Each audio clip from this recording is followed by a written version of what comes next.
Chapter 958. Alan Manor. The tendons of his hands and feet have all been cut off.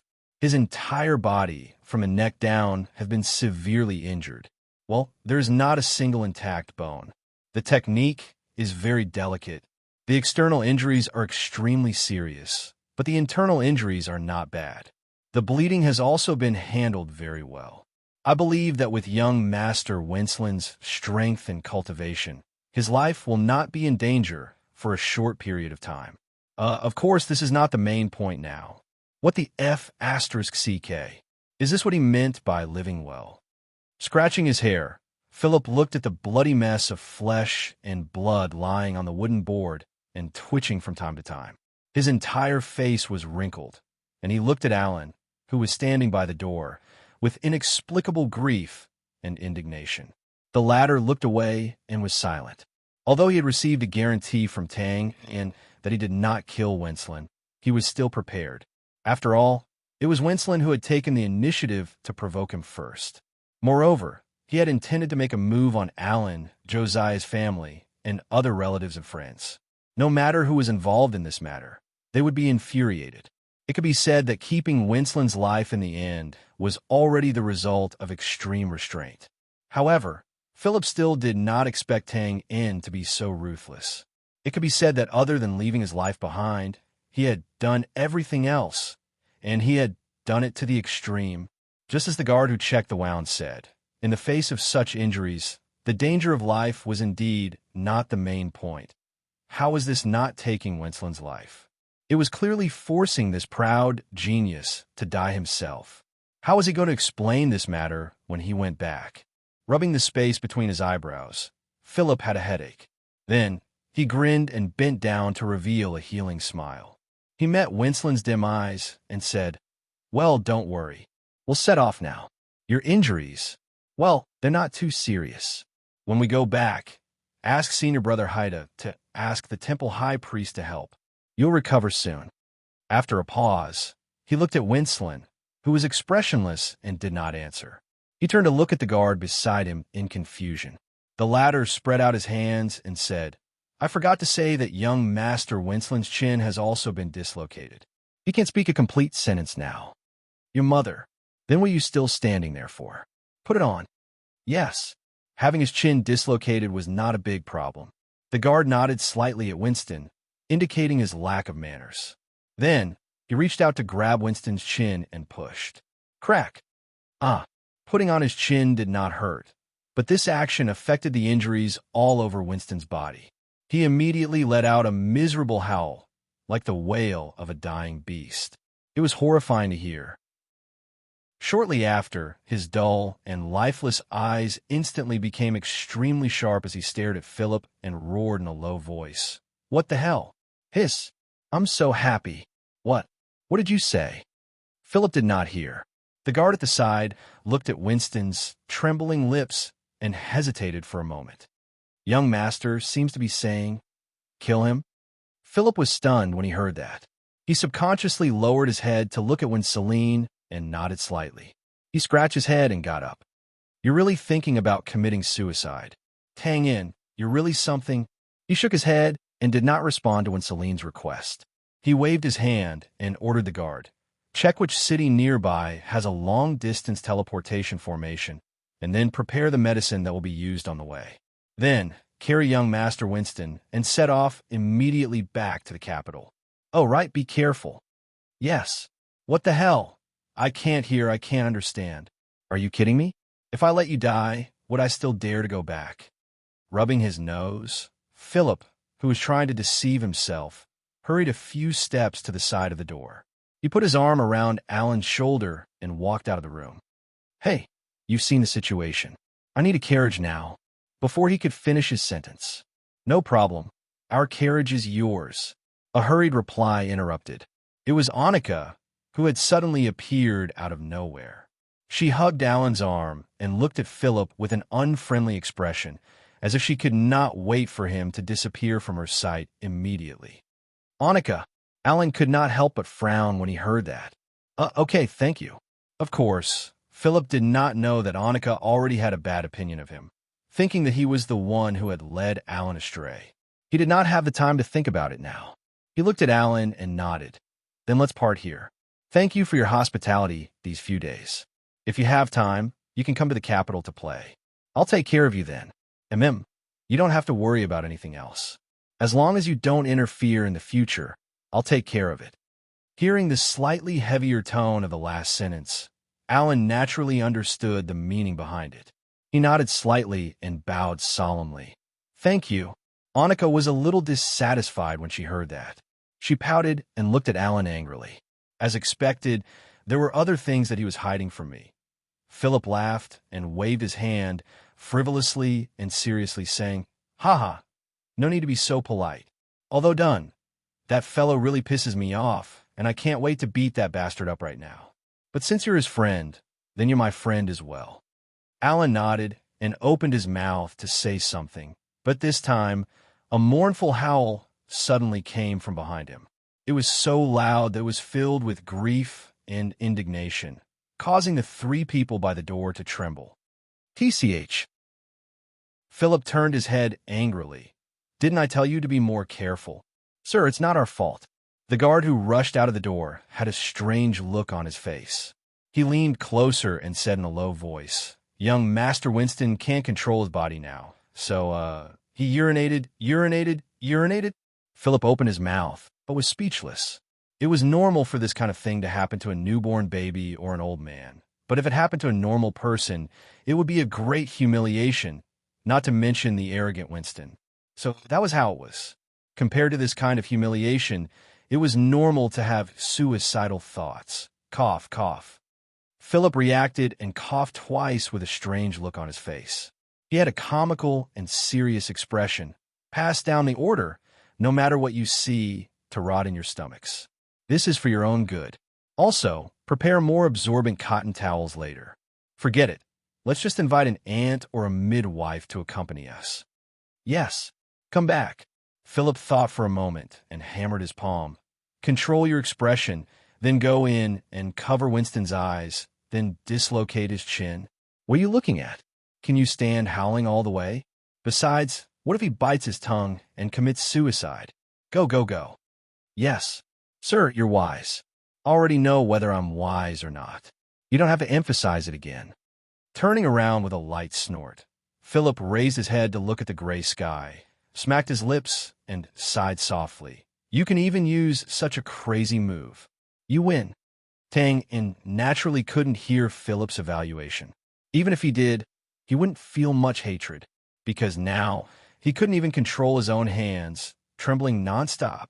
It was still that deserted, small hotel, still that old room with old furnishings. Outside the window, the light rain kept patting and the cold wind blew. But the room was steaming with mist, running water gurgling, and it was as warm as spring. No, it should be as hot as summer. Otherwise, why would fine beads of sweat appear on Tangen's forehead? With a splash, the wooden ladle tilted, and the hot water slowly flowed in along the edge of the wooden bucket. The rising white mist became denser, completely covering the roof of the room. Wiping the sweat from his forehead, Tang still felt that his throat was dry even though there was enough steam in the room. Looking at the slender and beautiful back in front of him, he asked with some difficulty, "How's the temperature of the water?" She nodded slightly and didn't answer. But to Tang this was the most wonderful answer in the world. Because as the beautiful head in front of him lifted slightly, his gaze naturally slid from the back to the jade neck, then quickly turned down, and he could catch a glimpse of spring. Taking a step back and exhaling slightly, Tang felt as if thousands of soldiers and horses were in a stalemate in his heart. Calm down, calm down. You're an old hand who has eaten pork and seen pigs run. Why can't you control yourself like a rash kid? But her figure's really good. She's curvy, without a trace of excess fat, like a masterpiece of God's grace. Tang was in a daze, and Sylvia was in a trance. The room was silent for a moment. Perhaps it was because compared to men, women's ability to accept new environments and new situations was always stronger. So, unlike Tang who had a complicated and indescribable expression, Sylvia's expression was much calmer. She didn't have the shyness she had when he took off her clothes. but there was only confusion and disappointment in her eyes. Or perhaps it was because of the warm water surrounding her that it melted her strong ice shell a few days ago, gradually revealing the heart of faith inside because of her confusion and uncertainty. He sighed and broke the silence. Am I stupid? Like you always say, big boobs are brainless? Yes and no. Tang In, who was in a dilemma, almost blurted out, yes, big boobs. He couldn't help but feel a little guilty and moved behind Sylvia. He secretly despised himself, then said, no, because it's not your fault. It's because when you did the right thing, you didn't choose the right way. He paused. Of course, choosing the right way often means that you have to make a certain degree of compromise. Speaking of which, if a person doesn't forget their original intentions and consistently does the right thing, even if they fail, they'll be a fool worthy of respect and feel happy. After saying that, Tang In couldn't help but shake his head and sigh when he thought about what Sylvia had done during this period. The desire in his heart was extinguished a little. That was the truth. If Tang In was in Sylvia's position, he would never have done these things. There was no other reason other than the high possibility of failure, and also because this method was too intense. People always change, or, to put it in a nicer way, they grow. Needless to say, Tang In felt that he was changing. If he were to return to the time when he first came to the other world, he might not have killed the priest in Little Rock Village, and he might not have pursued an important figure in the temple for a group of irrelevant villagers. However, Sylvia was different, whether it was the past, present, or future. She was still the Sylvia who would uphold justice in her heart and abhor evil even if she were to break a wall and bleed. Such a person, such a way of doing things. Perhaps she would be disdained by others, but who would dare to erase that little bit of respect from the bottom of their heart? After all, it was very likely to be the original you. After a moment of silence, Sylvia's lips curled into a smile. I thought you would take the opportunity to mock, make sarcastic remarks, or even scold me to wake me up. I didn't expect you to choose to comfort me. Tang In touched his nose. Maybe I'm not used to speaking rudely to beautiful women. You know, it's very damaging to my image. Huh? Lowering her head and pursing her lips, Sylvia chuckled. Then, she said, the water is getting cold. Help me wash it. Okay. Damn it, useless. After saying that, Tang In could not help but slap himself lightly. His face was full of regret. This was absolutely not what he had imagined. With Tang In's habit of thinking ahead, of course, he could predict in advance that Sylvia would be unable to move and that he would have to help her wash her body. Just now, he thought that he should act like a gentleman. He hesitated for a moment and then declined. In the end, he could only help because it was too difficult to refuse such kindness. Or perhaps he should act like an elegant gentleman, humorously bowing and saying, "It's my pleasure," elegant and not losing his dignity. Who would have thought that at the last moment, he would tremble and say such dry words? This was really embarrassing. Since he had already said it, it was like spilled water could not be taken back. Naturally, it was not good to change it. After stabilizing his emotions, Tang In, who had regained his composure, picked up the towel beside the bucket and gently covered the beautiful back in front of him. The water rippled slightly. Tang In swore that it was definitely not his hands that were trembling. In order to prevent himself from losing face again, Tang In was now holding the towel in his hand with the same attitude, as if he was holding a dagger. It did not tremble at all. Therefore, it could only be Sylvia's delicate body that was trembling. She seemed shy and nervous. Although Sylvia must have made a lot of mental preparations, when a moment really came, she could not help but dodge subconsciously. Of course, because of her current state, she did not succeed in dodging. Immediately, this reaction fell on her body.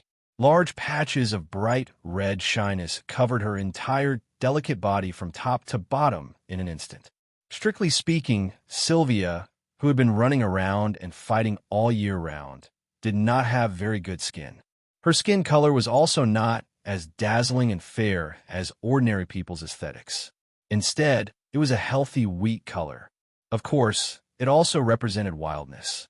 It was also because of this that when this bright red that resembled a young girl's shyness was covered with this wildness of silk, the combination of an angel and a devil immediately gave a strong visual impact.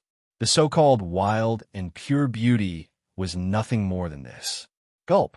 A throat-swallowing sound that was thought to be subtle, but in this quiet environment it was even clearer. Tangen's expression suddenly stiffened. Then he smiled weakly and said, "Haha, there's too much moisture." Before his voice died away, he lowered his head deeply. Tang didn't want to slap himself again. What kind of F***king explanation was this? There was too much moisture, not drinking water, and he was not greedy. Did he have to swallow his saliva? As expected, Sylvia could not help but laugh. She nodded seriously and said, "Yes, there's too much moisture. You can't be like this. I'm helping you. Where's the crack? Where's the crack? Don't stop me, I want to get in." All right, it could be said that he had made a wrong move. Even though Twain wished he could disappear from the face of the earth immediately, this superfluous and funny explanation greatly eased the tense atmosphere in the room. After 2 light coughs, Tang officially started. No, he officially started working. "I'm a diligent bath worker, just like a diligent little bee. Emptiness is color, and color is emptiness." Waving the towel up and down, his movements were rigorous and standard, but Tangen's mind had already flown to outer space. All kinds of strange thoughts came to his mind. He pressed this, raised that, and let his imagination run wild. Of course, one thing that must be faced was that Sylvia's figure was really good. Usually, it was hidden under the ice-cold armor, but now it was completely exposed. Even if half of it was hidden under the sparkling water, even if it was only the back, it could be seen from the elasticity of the hand and the soul-stirring curve of the waist. What's more, the water was still very clear, and there were no rose petals sprinkled on it. There was no need to deliberately do it. With a casual glance, he could see through the hazy mist and peek at the 2 full moon-like arcs below. It had to be said that some things, when one looked at it, one would lose one's desire and appreciate it more. Feeling the soft and elastic touch in his palm, Tang's mind swayed. His eyes were infatuated, and he suddenly thought of a myth. According to legend, when the gods created humans, some did it half-heartedly, and some did it calmly. And this perfect figure that was a little more greasy and a little less plain, it must have taken a lot of effort from the gods. While he was sighing, soon the pure appreciation slowly faded, and desire gradually took over. Because the towel brushed against her front. After a pause, Tang looked into Sylvia's eyes tentatively. Shyness, nervousness, fear, and so on. In the end, she slowly lowered her eyes. This was naturally a silent admission. Taking a slight breath, Tang calmly put the towel on her delicate collarbone and rubbed it a few times. "Raise your head." Sylvia raised her head. Her long eyelashes were like the thin wings of a butterfly, trembling endlessly. No one knew what she was thinking. When the towel brushed against the curve of her chest, she did not lower her head. Suddenly, a sparkling drop of water dripped onto the surface of the water. Tangen's hand paused, and the desire in his eyes faded instantly like the tide. He let go of the towel. It's not because of you." Sylvia kept blinking her eyes and holding back the tears in her eyes. She raised the corner of her mouth. "It's because of me. You know, this feeling of being weak and only able to rely on someone is very strange to me." "Is this a woman?" Tang nodded in understanding. He vaguely understood Sylvia's state of mind at this time. Just like the bold and domineering spear technique, Sylvia's character was also the same. She could not act like a little girl. But because of this restriction, she could only be a weak woman now. This feeling was indeed strange to her. She must be more ashamed than sensitive, so she couldn't help but cry. Thinking of this, Tang suddenly hated his previous despicable desire. Although it was not a subjective wish, now was indeed taking advantage of her, wasn't it? However, Sylvia shook her head at this time and smiled brightly with tears on her face.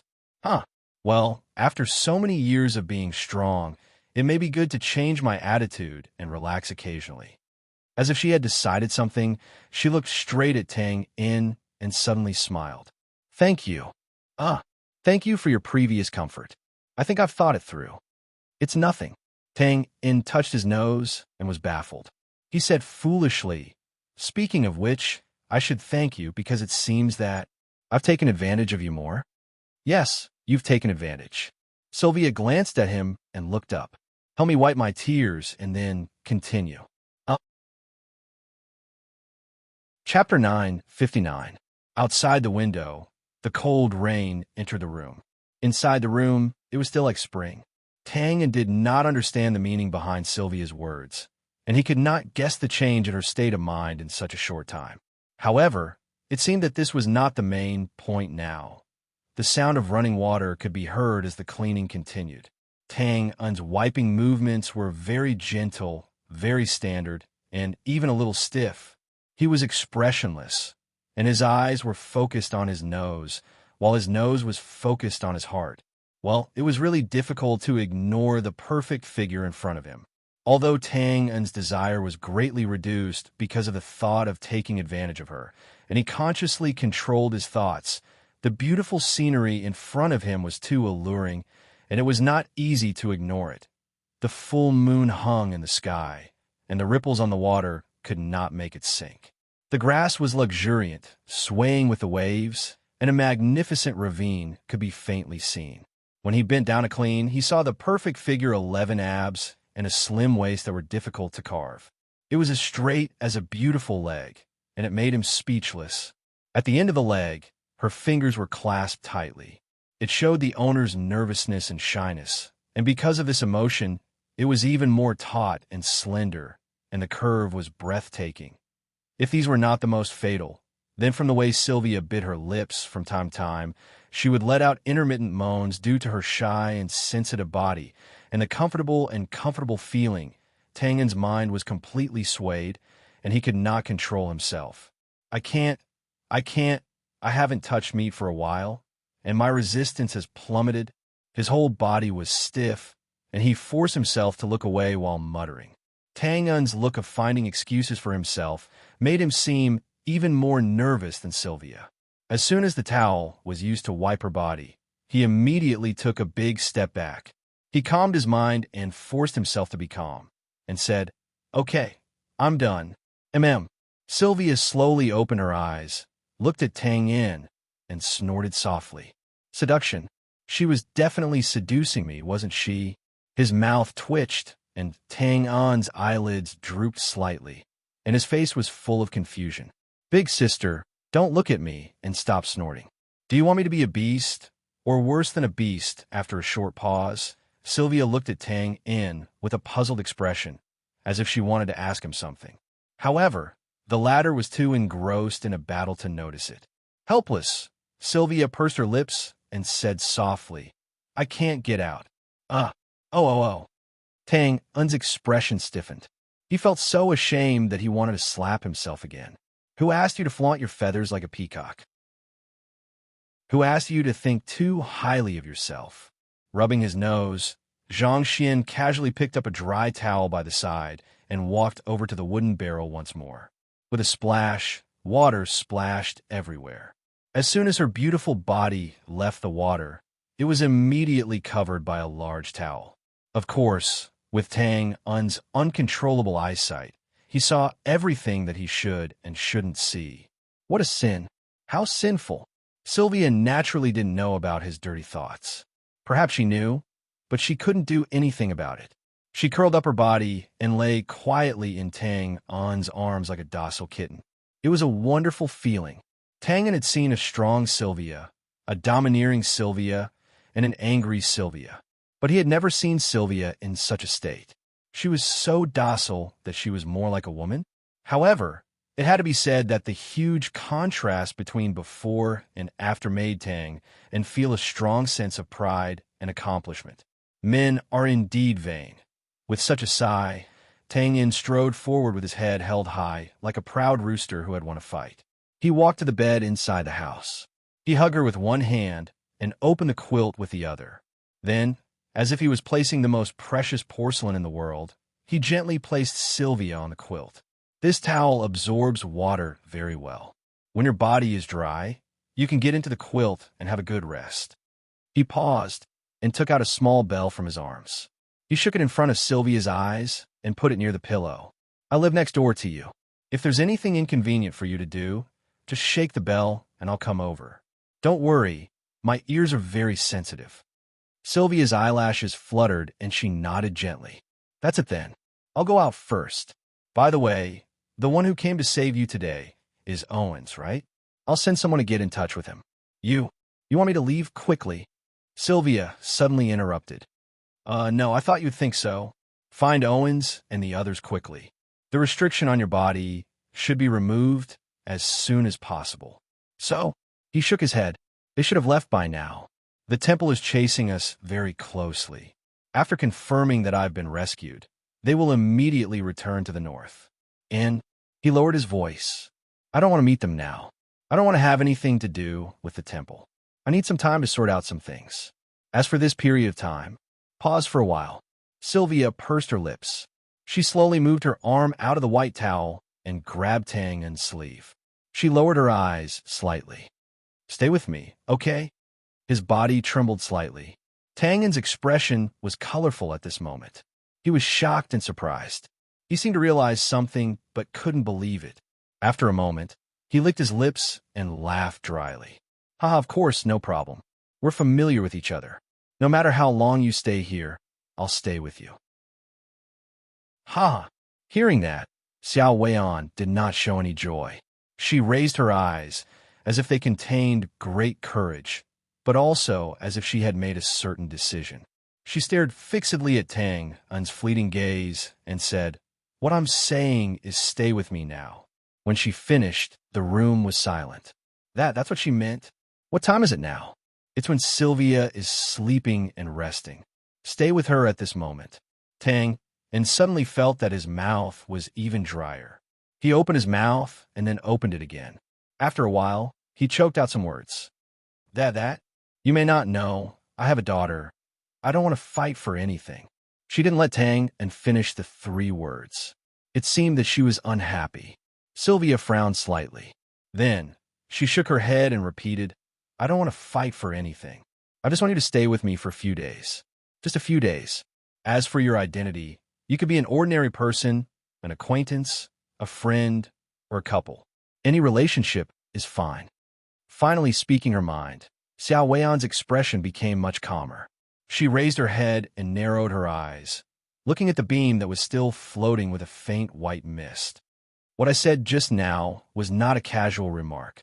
Thank you for letting me see myself clearly, and also for letting me see some of the things I did before. But it's not enough. I want to try a new attitude. I want to try not to be so tough and stubborn. Like a little woman, I don't need to think about anything. I don't need to make any decisions. I don't need to be so tired. I just need to be quiet and calm. I need to find someone to lean on and chat with. I can say anything to pass the time. If I have spare time, I can watch the sunset and the clouds in the blue sky. Oh, I didn't expect that. Speaking of which, I really yearn for it. Well, maybe it's because I've been running around and killing people since I officially came out of the Department of Knights of Divinity Temple. I don't have time to stop and think about these things. She shook her head and chuckled. It's good to have such thoughts. But, why do I feel like I'm being used? Tangen thought for a while and smiled bitterly. No, to be precise, it's to repay a debt. Repay a debt? The atmosphere was good. Tangen was scared. He joked and replied seriously. Well, you can eat whatever you want, but you can't say whatever you want. Otherwise, although we are familiar with each other, I will still sue you for slander. When did I owe you anything? When we were in the northern wilderness. Sylvia glanced at him. Tangen immediately became honest. Have you forgotten so quickly? I remember it very clearly. Well, very clearly. Whether I want to or not, almost every time I have a dream, I will recall that dream.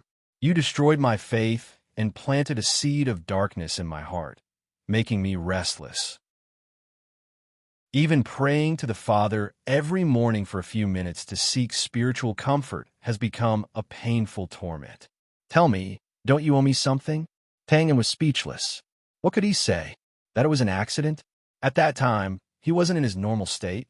That was nonsense. She waved her hand. You don't have to think too much. I did it willingly. Also, I chose you because I was a little selfish. Because you meet the basic requirements of the love interest that I occasionally fantasized about when I was young. Is that so? Tangen didn't know if he should show an expression of honor or doubt. In the end, he could only play the supporting role with a wooden face. Yes, Sylvia nodded seriously. You may have heard that the clergy are very conservative about marriage. The internal attitude of the temple is not to encourage it, but it is not to be explicitly prohibited. It's not that there are no clergymen who marry and have children, but it means that their status in the temple will not be greatly promoted. Because of this, many clergymen will choose to secretly marry and have children in private, and even keep mistresses. Oh, there are exceptions. For example, the bishop and some other important people, their status is enough to get rid of these shackles. So, almost all the bishops have a strong family behind them. My situation is not the same. I'm a girl, and I came from an ordinary background. I was an orphan abandoned outside a church in a southern town on a rainy morning. Then, naturally, I was adopted by the only old priest in the church. The name Sylvia was also given by him. Well, later, there was a saying that I was the illegitimate child of the old priest. It was just that he wanted to hide it, so he directed and acted out this drama. I didn't investigate because the old priest was already dead at that time, and because there was no need. The tiredness on her face was obvious, but Sylvia's spirit was surprisingly good. Sometimes she smiled, sometimes her eyes were slightly red, and sometimes she was lost in her memories. She was a little long-winded, even long-winded, without the slightest decisive temperament of the past. But Tang In, the only listener, didn't have any impatience. He sat by the bed and listened carefully. Thinking about these things, Sylvia had never had such a conversation in her previous life. Not even once. Oh, I'm wrong. When I was young, my strength was naturally much greater than my peers. Even some boys who were a few years older than me were not as strong as me. I don't remember clearly what happened at that time, but thinking about it, relying on this monstrous strength, I got into a lot of trouble and got into fights. Later on, I went with the flow. When I was about 6 years old, I participated in the annual test of the Temple Night Department. Actually, the old priest wanted me to become a nun so that it would be easier. I don't know what I was thinking at that time, but I actually went to the Temple Night Department and passed the test without knowing anything. Now that I think about it, it's still very strange. If I didn't enter the Temple Night Department at that time, what would I be like now? Tang In also laughed, thinking to himself, it's hard to say what would happen, but one thing is for sure, later on, the famous flower of nights, Sylvia, wouldn't exist. I'm wrong again. I'm so long-winded now. Fortunately, we're about to get to the point. Well, after entering the Temple Night Department, I found that there were actually many people like me who were born with monstrous strength. Probably because I was unwilling. I was originally a special one, but now I was reduced to mediocrity. So I trained all day long, increasing my strength, cultivating Do Qi, constantly increasing my strength, continuing to cultivate Do Qi, day after day, year after year. It was very boring and very lonely. Because most of the people in the Temple Night Department were boys, there were very few girls. Some left very quickly, some were eliminated, and some were transferred to other departments of their own accord. People came and went. I was the only one who stayed there, training every day like an idiot. Later on, when I was about 15 or 16 years old, another girl came to the Temple Night Department. She was transferred from the branch, only a year younger than me, and was very beautiful. She started training later, but she was very talented. Since we were both girls, we naturally played together. Compared to the dull me, she was a lot more cheerful, and not long after, she got along well with everyone in the Temple Night Department, making connections that I couldn't make in 10 years. I was very envious of her, so I secretly asked her for advice. At that time, she looked at me, smiled, and said it was very simple as long as I listened to her. So, for the first time, I put on makeup, and for the first time, I learned that the annoying long hair that was inconvenient during training could be tied into many beautiful shapes. I changed out of the gray leather training armor, and put on an embroidered dress. Thinking of something, Sylvia suddenly chuckled. I still remember when I walked into the Temple Night department dressed like this. Those strange boys that I got along with day in and day out were all in a daze, and no one in the training room spoke. At that time, I was also very embarrassed and nervous, unable to take a step forward, and wanted to turn around and leave. At that time, a boy came over. I don't remember his name, but I remember that he was usually very brave. But when he came in front of me, he was very careful and hesitant, and asked me who I was. Who am I looking for? He didn't recognize me. No one did. We had been training together for several years.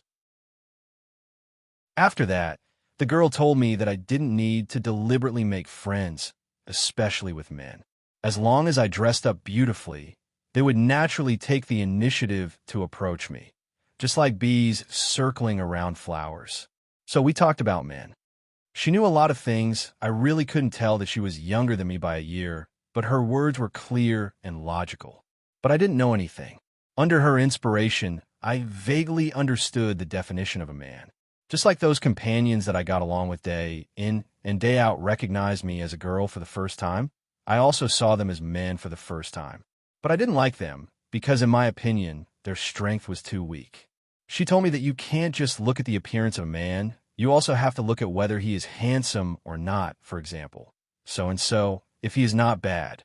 But I was very stubborn at that time and only recognized strength. Later, more and more boys took the initiative to talk to me, and every time I would ask them to fight with me first. Soon, I returned to my previous state, and no one came to talk to me. She said that I scared them away and laughed that I could only find old men in the future because only this kind of strength can possibly beat me. Phew! Finally, we were talking about the main topic. Exhaling a long breath, Sylvia seemed to have realized that she was too long-winded and embarrassedly stuck out her tongue, showing a rare little girl attitude. Then she said, "Strength stronger than me, able to beat me. This is the basic condition of the person I fantasized about when I was young. But later, I found that it is really difficult to do. There are very few people my age who are stronger than me, and it is also very difficult to meet. And those who are stronger than me are mostly middle-aged or old men. Occasionally, I would think if what my childhood playmates said was true, that I will find an old man in the future or something. As I thought about it, these thoughts faded. Later on, I was really busy, so I didn't have time to think about these things until I met you." Sylvia looked at Tang, and you meet these basic conditions. Also, I still can't figure out what method you use to surpass me step by step, right under my nose. This is a huge blow to me. Paused for a while, looked at Tang Un, and touched his nose, as if he wanted to say something. Sylvia waved her hand and interrupted. "Of course, these are only the basic conditions. I didn't choose you because of this. How should I say it? I don't know how I feel about you. Do I like you? Or do I love you? But I really don't hate you now," and she pursed her lips, as if trying to be as objective as possible. But in the end, she gave up dejectedly. Her eyes drooped slightly, and she muttered in a low voice, still the same sentence, "I won't fight for anything. I'm a latecomer. All right, it's not for the sake of repaying a debt of gratitude. This is voluntary, or you can see this as a request. I beg you." Sob, sob. Tang In pressed his index finger against Sylvia's lips, sighed softly, and made a decision. He leaned over and reached out to remove the white towel wrapped around her body, threw it under the bed, and covered her with the quilt. Then he touched his nose. "It's broad daylight. I didn't do that kind of thing. But if I let you continue, I think I'm a terrible person." Sylvia blinked, and a bright red color quietly crept up her cheeks. She buried her head in the quilt and said in a muffled voice, "Thank you." She reached out and untied the curtains hanging on both sides of the bed. "You're welcome." After a pause, she shook her head helplessly.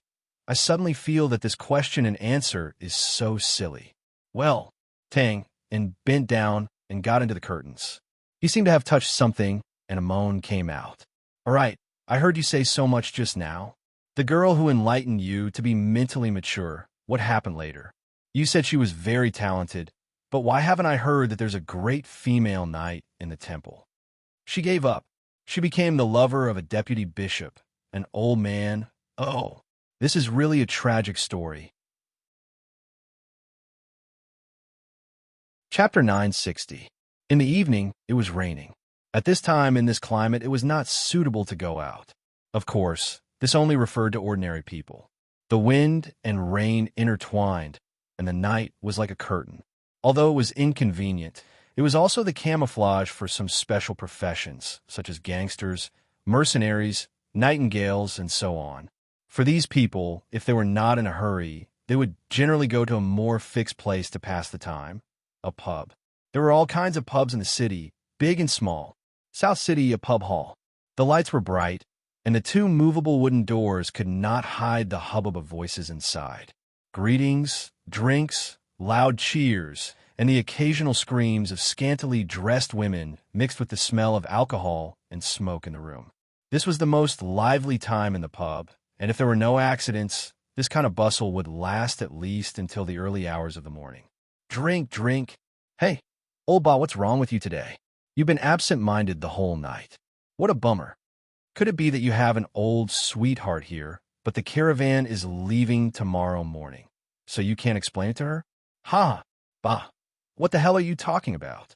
He's angry from embarrassment. Ha. The people we're talking were four big men at the table in the middle of the hall.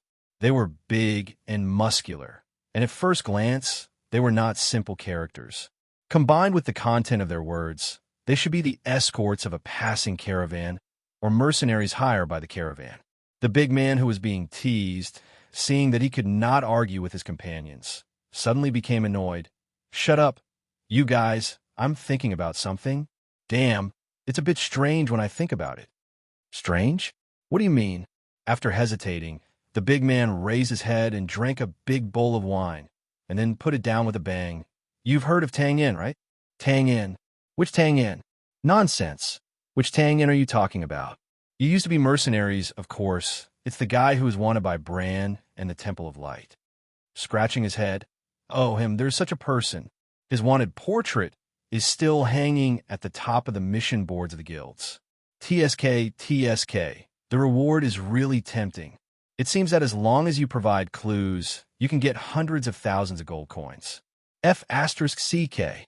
If I were to meet him by chance, I wouldn't be a damn guard. Well, I think I bumped into him. What? With a loud bang. He slammed the table and stood up. The wine jars and wine bowls shook incessantly. He almost smashed the table with his fist. The noisy and bustling tavern hall suddenly quieted down because of this commotion, and gazes converged from all directions. I'm sorry, everyone. I'm sorry. My friend drank a little too much. The people who came to the tavern at this time are not good people. It was better to avoid trouble.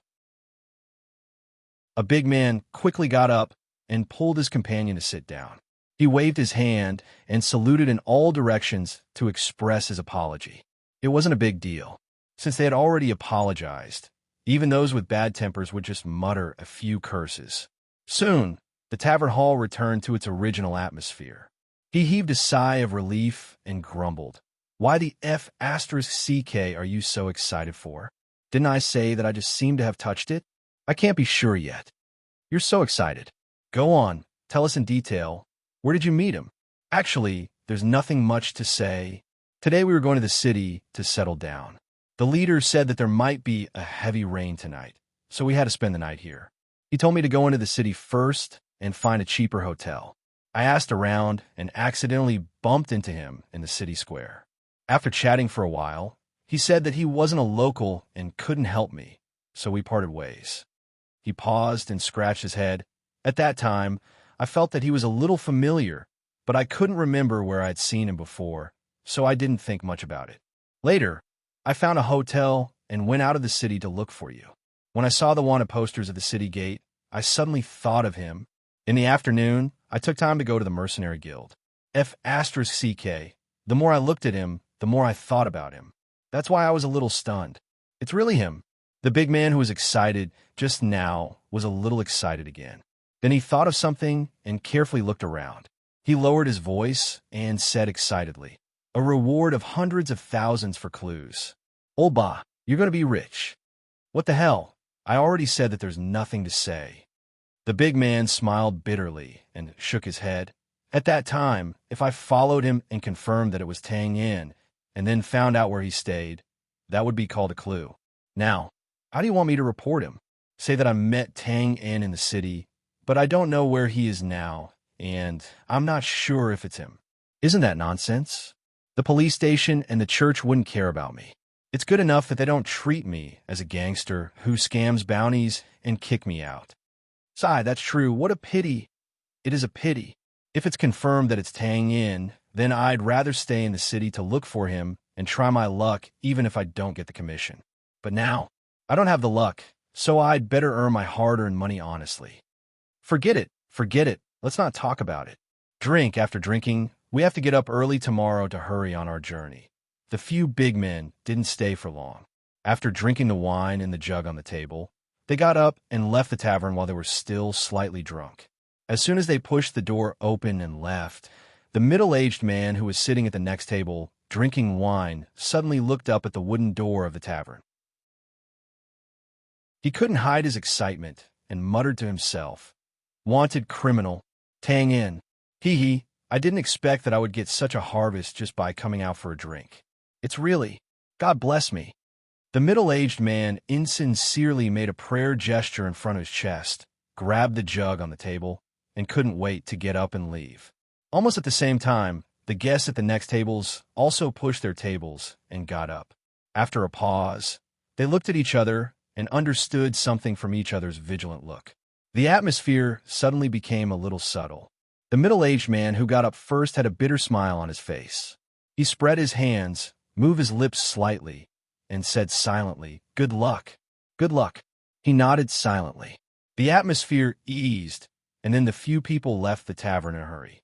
The tacit understanding was self-evident. Since this information was destined not to be shared, it was now a competition to see who could find Tang Yin first.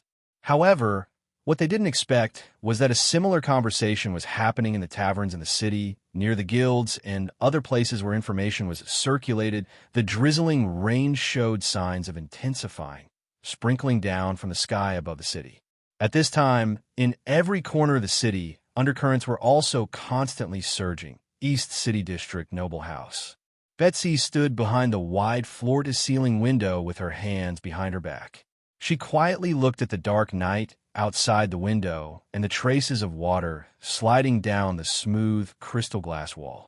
She was lost in thought. This state was not common to her. In the past, she was the most pampered noble lady who didn't know what worry was. Later, she became a strong woman in the family business. Although the burden on her became heavier, she learned how to control her emotions. She didn't show her happiness, anger, sorrow, or joy. But now, her emotions were in a mess. Her thoughts were like the rain outside the window, drifting to who knows where. She didn't want to take them back because she wanted to use them to recall some things that happened during the day. Was it him? Using a dagger. The voice is very similar, and the height is similar, but the appearance is completely different. Yes, he used to be very good at disguising himself. The most important thing was his personality and speech habits. It seemed long-winded and even sounded funny. In fact, it was casual madness and wanton cruelty. It was a knock, knock, knock. The wooden door behind her was gently knocked, and it instantly pulled Betsy back from a reverie. She took a slight breath and turned around. Her expression was calm, and there was no trace of her previous dazed look. "Come in." Mississippi, it was the middle-aged guard. His shoulders and trousers were still dripping with rain. It was obvious that he had just rushed back from outside. "According to your request, everything has been arranged. Now, the news about the wanted criminal has almost spread throughout the city." "Good." Betsy lightly nodded and said, "Thank you for your hard work. Everyone will receive 5 gold coins. Treat it as my treat for everyone's wine. But this wine can't be drunk right now. I will have to trouble Uncle Luo to arrange for them to return to the clan tonight. Let them remember that this matter cannot be leaked." "Yes, miss, I will do it now." He simply turned around, but when he was about to leave, he hesitated. The middle-aged guard called Uncle Luo couldn't help but ask, "Miss, why do we have to do this?" Meeting Betsy's calm gaze, he continued, "We will be leaving tomorrow, so there is no need to get involved in this trouble. Moreover, even if the wanted criminal is really in this city, it has nothing to do with us, right?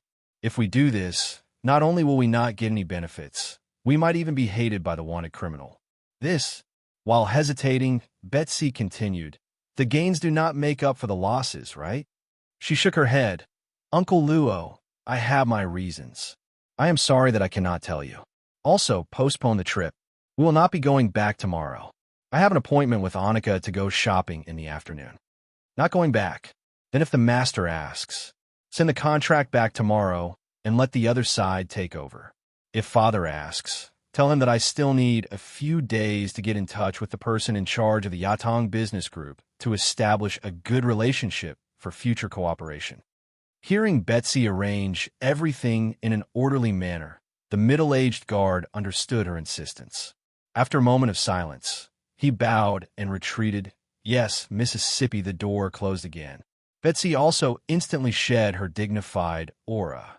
She turned around and looked out the window again, silently calculating. If he continues to disguise himself with his abilities, even if I mobilize all the thieves in the city, it will be difficult to dig him out. Looks like I need to change my approach. The people who were known to be related to him were Alan, Philip, and the half-dead Winston. The first two should be friends with him, and the latter should be enemies with him. Well, that Winston was the best breakthrough. Unfortunately, he has already left the city with Philip, and their whereabouts are unknown. Now, only Alan is left. If it really is him, then his current identity is that of a wanted criminal. Even if Alan knows, he won't tell anyone. Threaten me in a roundabout way? No, I don't have any evidence. Doing this will alert the enemy and have the opposite effect. Be careful, Betsy. He is very cunning. You have to be careful this time and be patient. You can't leave any traces behind. After thinking quietly for a while, she reached out and pressed her palm against the cold wall of the window, blocking Betsy's blurry face. A faint sigh slowly echoed in the room. "Sorry, Anika. I can only use you this time." West City, a small hotel. Sylvia woke up very late. When she opened her eyes, it was pitch black. She was groggy and didn't know how long she had slept. This was the most peaceful and lifeless sleep she had in half a month. It caused her to stare blankly for a while before she remembered that she was no longer a prisoner, but had been rescued. Thinking of this, she also thought of Tae-eun. When she turned her head, she realized that he wasn't by her side. Then she remembered where she was now and remembered the absurdity in the afternoon. She moaned and felt the unfamiliar and slightly painful feeling in her lower body. She buried her head in the blanket again. "You and I, Sylvia. You said everything, shameless. You even took the initiative. You couldn't control yourself and made those embarrassing sounds. After struggling for a moment. Well, our Sylvia was still a strong person. She quickly adjusted her mentality and even had the mood to recall the absurd scene. Is this the feeling of doing the thing you said? It's not very beautiful and happy, and it hurts. Well, it's a little comfortable. But that's not the point. The point is that I, Sylvia, didn't find an old man, although I was almost like you being someone's lover." She muttered to herself for a moment, while facing the empty top of the bed, as if she was talking to someone and distinguishing something. If an ordinary person saw her like this, they would probably think that she was crazy. But if someone who knew Sylvia saw her like this, they would probably think that she was crazy. Well, no matter if other people were crazy or not, at least Sylvia was in a good mood right now.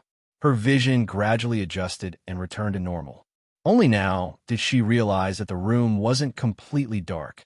There was a faint yellow light outside the thick curtain. When she turned her head, the light became more obvious. It was probably because there was an oil lamp on the table in the room outside the curtain. With this in mind, Sylvia slowly raised her arm and reached for the curtain, wanting to lift it. She raised her arm a little, but her arm suddenly stopped in midair. Then, she hesitantly shook it up and down, seeming to speed up. Sylvia was delighted. She knew that the effect of the seal was slightly decreasing. This meant that her power level was increasing, and it seemed that she was about to break through. Of course, martial arts were subtle, and the so-called breaking through was actually uncertain. It might take a month, or it might happen in the next second. After rejoicing for a while, Sylvia reached for the curtain again. It wasn't long enough, so she slowly turned around, as if she was doing slow motion. When she reached enough again, she touched the edge of the curtain and slowly parted it. Light poured into the room. There was indeed a small oil lamp on the wooden table in the center of the room. The wick of the lamp had probably been adjusted. The flame was very small, so it wasn't too bright and would affect her sleep. Seeing this, Xiao Wei'an's lips curled into a smile. Although it was an insignificant detail, it was enough to make people feel warm. She didn't expect him to be so attentive. Just as she was thinking, the wooden door of the room was gently pushed open from the outside with a creak. Tang Yin appeared outside the door with a tray of fragrant and steaming food. Looking at each other, he was slightly startled and said with a smile, "You're awake? Haha, looks like you're in luck. You just happen to be able to eat hot food." Seeing Tang Yin again, Sylvia's cheeks couldn't help but blush. Fortunately, the room wasn't very bright, so she couldn't see clearly. She subconsciously nodded and waved her hand, and her right hand was opening the curtain, so naturally, Sylvia could only use her left hand to greet him. Just now, her left hand was supporting her delicate body against the restriction. When she took it away, her body naturally leaned forward involuntarily. She widened her eyes and exclaimed softly as she watched the edge of the wooden bed getting closer and closer to her forehead. This was so embarrassing. Be careful. She closed her eyes, but the expected pain didn't come as expected. Instead, her forehead bumped into something soft. How fast was Tang Yin? Although it was only a breath's time, it was enough for him to reach the bedside. Midway, he placed the tray firmly on the wooden table and reached out to support Sylvia's forehead. "What's the matter? Let me do it." Before he finished speaking, Tang Yin saw Sylvia pull down the curtain and cover her head. He was stunned and looked down at the bed. Subconsciously, he bent down and hugged Sylvia into his arms. Boom! Bang! Sawdust mixed with dust instantly flew up, and the wooden floor trembled. A few faint screams came from outside the door, as if there was an earthquake. Then, the door opened, and the sound of hurried footsteps could be heard. Cough, cough. Hua, hua, hua. Lifting the curtain, Tang Yin stood up with Sylvia in his arms. Both of them looked down at the collapsed bed and were speechless for a moment. Touching his nose, Tang Yin said thoughtfully, "In the afternoon, were we so intense?" "Of course not, in the afternoon. It's just that this bed is old. Women were always shy about such things." Sylvia blushed and tried to defend herself. Then, she buried her head in Tang Yin's arms and pretended to be an ostrich. Tang Yin nodded seriously. "No wonder there's so much dust. It's really old." Hiss! He sucked in a breath of cold air and grinned. Although she didn't look up, Sylvia's fingers were still accurately hovering around Tang Yin's waist. She said in a muffled voice, "Shut up." Of course, he was joking. Perhaps the bed was a little old, but it was definitely not to the point that it would collapse. The main reason was that Sylvia's body was because of the restriction spell on her body. However, when it came to weight, even if it was only temporary, no woman would be willing to admit that she had collapsed the bed. Someone knocked on the door. "Boss, are you in there?" Micho's men lived downstairs. Of course, they didn't think that it was an earthquake. They judged that there was a problem upstairs, and, judging from the noise, it seemed to be this room, so they immediately came over. Of course, since Tang Yin was here, they naturally wouldn't be too nervous. Otherwise, they would have already broken in. "It's okay. The bed." Hiss. "Well, there's a small problem. Go down and get the key from the inn. Also, give me more money as compensation." Yes." Chapter 961. Apologizing, negotiating compensation, getting the key, changing rooms. If one ignored the weird look from the hotel owner and the serious look from the members of the gray space, the sleeping incident was solved perfectly. Of course, it was only Tang Yin who ran up and down to solve the problem. Sylvia confidently hid in the new room and didn't come out. She thought that it felt good to have a man. At least there was someone who could help her with this kind of embarrassing situation. After a while, Tang held a stack of solid wooden planks and opened the door with his foot. He looked up and saw Sylvia sitting obediently at the table. Her eyes were fixed on the food in front of her, as if she was in a daze. He was stunned for a moment and then understood. "Oh, you don't have to wait for me. I've already eaten. You can eat first." After a pause, he saw Sylvia nodding and looking at the puzzled look on the wooden planks. He shrugged and gestured to the bed inside the room. "I thought about it just now. It's better to find something to cushion the bottom. And just in case." Sylvia's cheeks instantly blushed, and she lowered her head. Just in case. Otherwise, according to the frequency of sleeping on the same bed, the room in this small hotel might not be enough.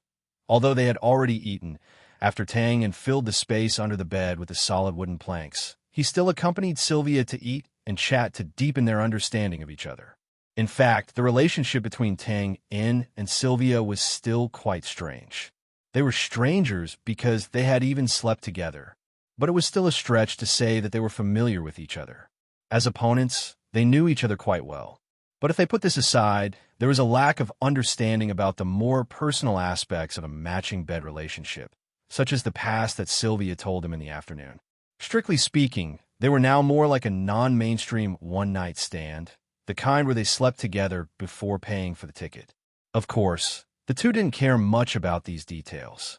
They had the boldness of men and women who didn't ask for reasons. Or rather, they consciously diluted this so as not to ruin the atmosphere. After all, according to common sense, the absurd scene in the afternoon was still a little impulsive, and it would inevitably be a little awkward if they met again. Fortunately, this sudden embarrassing incident on the bed greatly eased this atmosphere and also imperceptibly removed the barrier between them. Now, both of them were basically able to talk freely and began to recall the past that belonged to the two of them. "That's right. Where did we first meet?" "Oh, I remember now. Ha. Cough, cough. Sorry. I really couldn't. The first time we met, you were sent fly by my shot." "Ha." Tangen wiped the rice grains off his face helplessly and looked at Sylvia, who was lying on the table, coughing and laughing. The corner of his mouth twitched, and he reached out to pat her back. "I say, isn't that funny? In less than 2 years, the person who was once shot by you has surpassed you in strength. Shouldn't you feel ashamed?" "Tisk, it's because of this comparison that it's funny." "Ha! Let me think what happened at that time. It's because of Sessman." Tang said angrily, "If it weren't for you, he would have been killed by me. I caught him, and then there wouldn't have been so much trouble."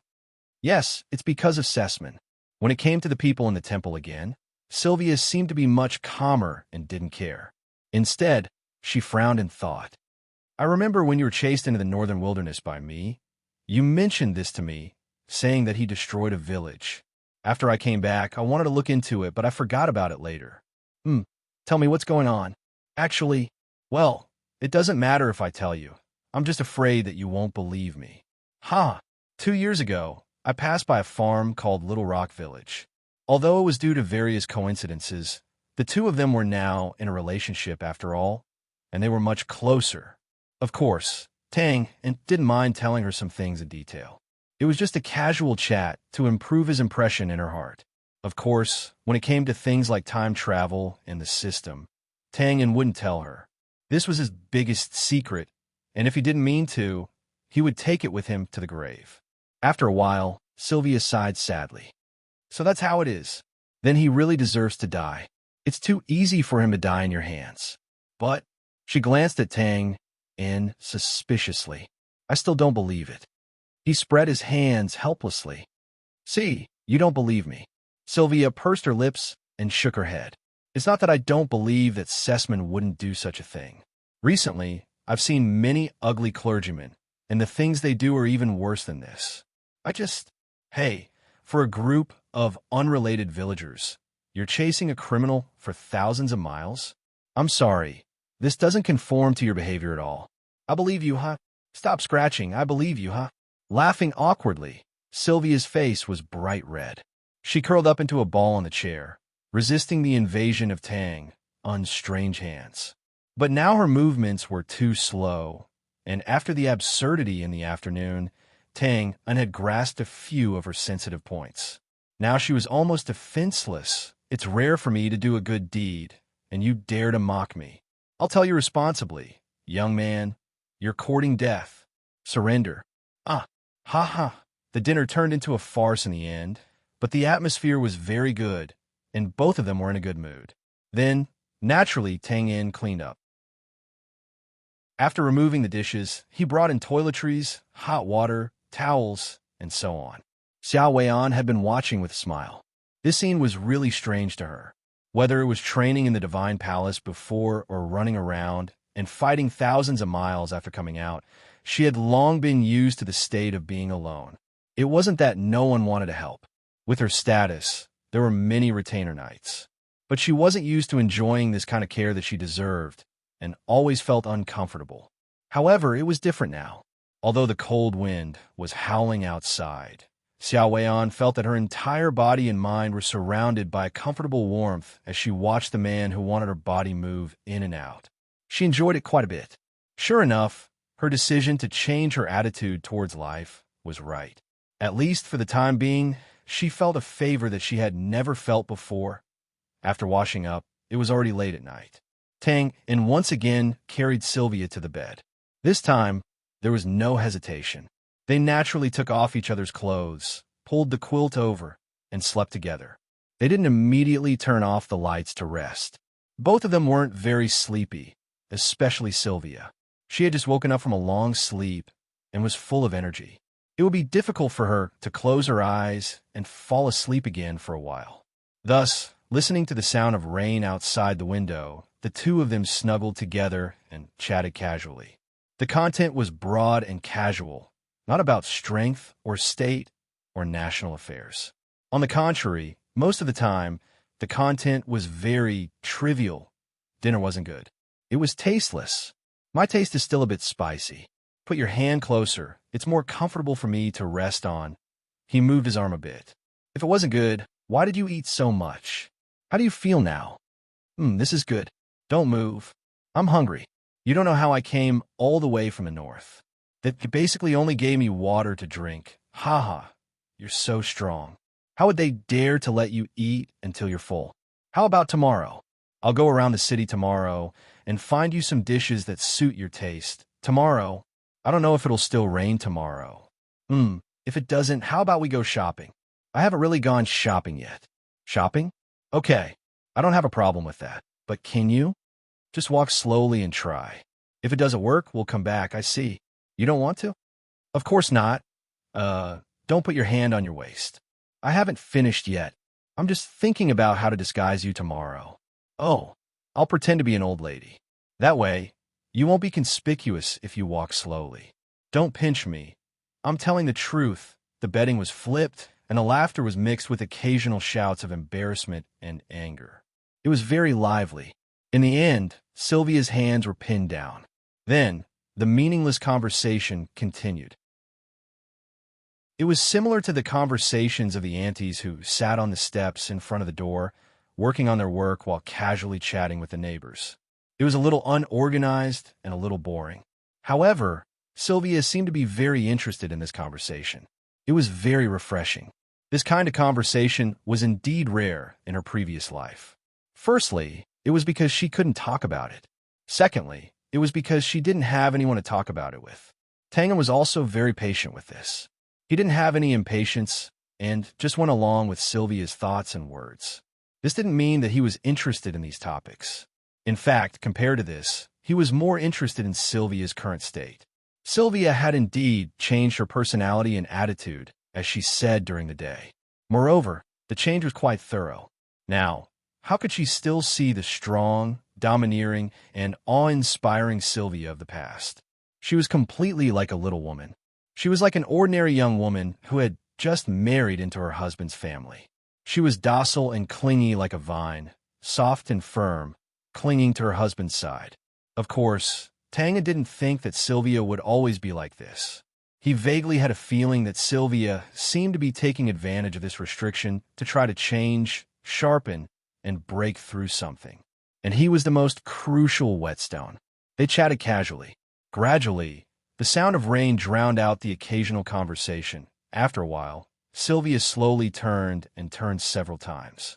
She helplessly opened her eyes. She still couldn't fall asleep.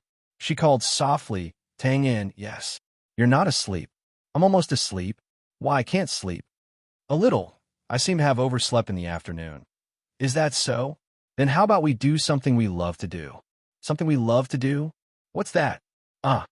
She suddenly woke up and immediately exclaimed in embarrassment. She punched Tang in a few times and turned her back. She seemed to be angry. After a while, a weak voice suddenly sounded like a mosquito. "I heard that kind of thing can't be done too much. Otherwise, your body won't be able to take it." "Who did you hear that from?" "Oh, haha. I'm not that kind of old man like your friend said." "It's okay, oh. Then, let's do it." It's easier to fall asleep after doing it. Silence. A moment. Sylvia endured her embarrassment and turned her head in confusion. In the darkness, she saw Tang in touching his nose with a dazed look. That. Actually, I was just saying it casually." "Hiss." No. I was wrong. That place can't be kicked." Chapter 962. The climate in the south was indeed very different from the north. The rain here did not have the habit of never ending. At noon the next day, the weather cleared up. Although the temperature seemed to have dropped a little because of this, the unique lazy light of winter still brought a touch of warmth to people. Thus, the idea of shopping that Sylvia proposed last night was officially put on the itinerary. Of course, with the two's current popularity in the city, one was a wanted criminal, and the other was a traitor of the temple who had just escaped from the execution ground. Naturally, it was not suitable for them to go out in public directly at noon. The commercial street in the city began. An ordinary carriage slowly stopped by the side of the road. Lifting the curtain, a young man and a young woman walked out of the carriage while supporting each other. The man had a good temperament and a masculine aura. The woman was tall and slender and had a beautiful appearance. She could be considered a little beauty through and through. However, the latter's face was a little pale. It seemed that she had some kind of illness that made it difficult for her to walk, so she was supported by the young man. The two stood together and behaved intimately. In the crowd, they did not appear too abrupt. It was like a husband taking care of his wife who had just recovered from a serious illness. They received a lot of envious and admiring gazes. After looking around, the young man lowered his head and leaned close to the woman's ear. He seemed to be carefully adjusting her collar. "Look, I'm so *king witty. There's no sign of disharmony at all." Lifting her chin, the woman replied rather proudly, "Hey, I was the one who suggested it first. At best, you're just a coolie, Mr. Assassin." Okay, you have the final say, my Lord Knight." He bowed elegantly and stretched out his hand. "Then, our first stop is find a good restaurant for lunch." The woman seemed to be a little dissatisfied with his teasing, but she still cooperated and put her hand in the man's palm. "Okay, let's go. Well, what does O mean?" It means okay, agree. It's the dialect of my hometown." "Oh, there's so many dialects in your hometown." "Haha, is that so? Huh." Needless to say, these two people were naturally the disguised Tang In and Sylvia. Tang In's appearance was simple. He directly used the face of the Light Knight yesterday. As for Xiao Weian, according to Tang In's idea, he wanted to disguise her as an old granny. He wasn't trying to make fun of her, but it was indeed suitable for her current state. However, as soon as this reasonable suggestion came out, it was rejected by Sylvia. The reason was very strong. She said that she didn't want to take advantage of Tang In, lest he called her grandmother or something. Well, in the field of external appearance, men always lack the initiative to speak. Tang In thought for a while and spent half a day to come up with this image. The effect was not bad. At the very least, he would not become the focus of the crowd and would not be seen through. However, it could also be considered a coincidence. Man proposes, God disposes. Tang In, who was accompanying Sylvia to find a restaurant to her liking, did not expect that someone would recognize them as soon as they got off the carriage. Moreover, the problem did not lie with Sylvia but with Tang in himself more than 30 meters away. Ah, what a beautiful day. I hate rain. Yesterday, I thought the date was going to be canceled at the last minute. It seems that our luck is not bad, Sister Betsy. Sister Betsy? In? Oh, yes. Retracting her gaze without leaving a trace, Betsy stroked the hair in front of her forehead. She hid her surprise and excitement very well. A bright smile appeared at the corner of her mouth, and she nodded. Our luck is not bad. In, very good. After saying that, she made an apologetic gesture to Annika to wait. She walked to the side and called for the middle-aged guard. Uncle Luo, don't ask anything. Help me find 2 people. I need them to put on a show. Yesterday's grand trial venue turned into a bigger mess in the end. It also covered up some inconspicuous details. For example, only Harvey and the 3 mages who were near the trial platform knew that Tang was pretending to be a young knight.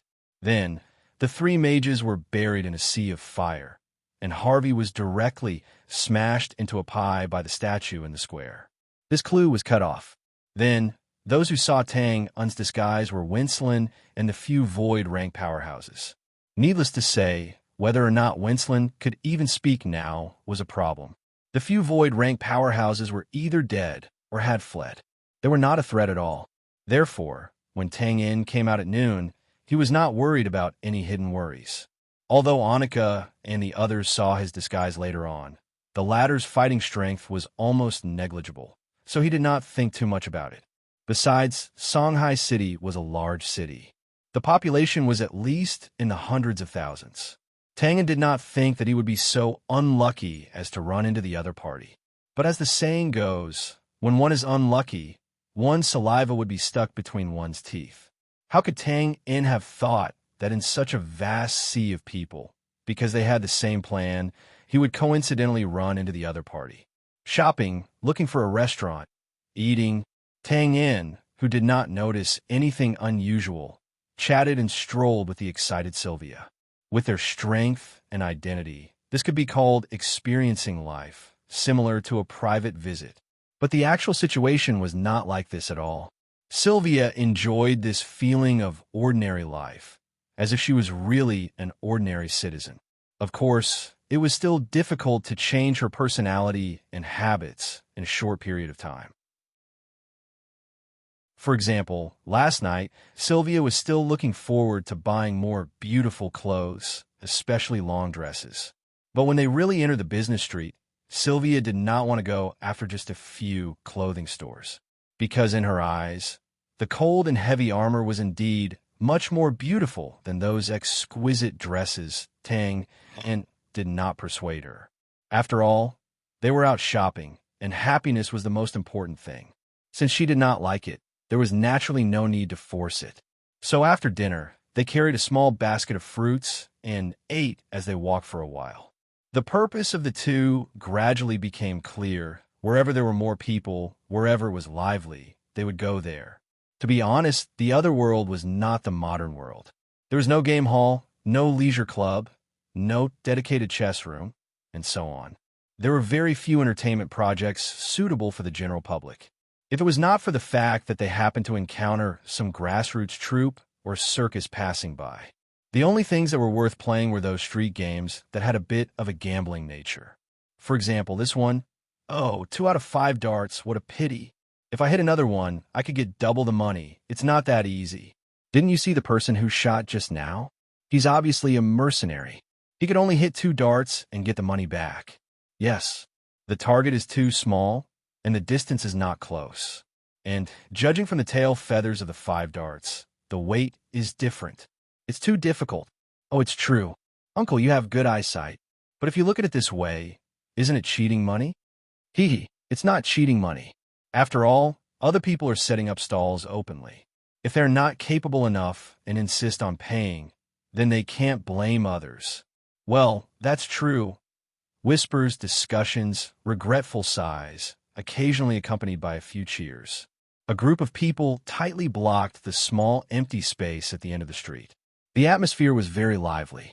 By the time Twain and Roland had successfully squeezed into the inner circle of the crowd, they curiously looked around and saw a tall and sturdy young man. He was sighing regretfully as he shook his head and walked back with a dejected expression. Behind him, about 20 feet away, there was a round target with a red heart.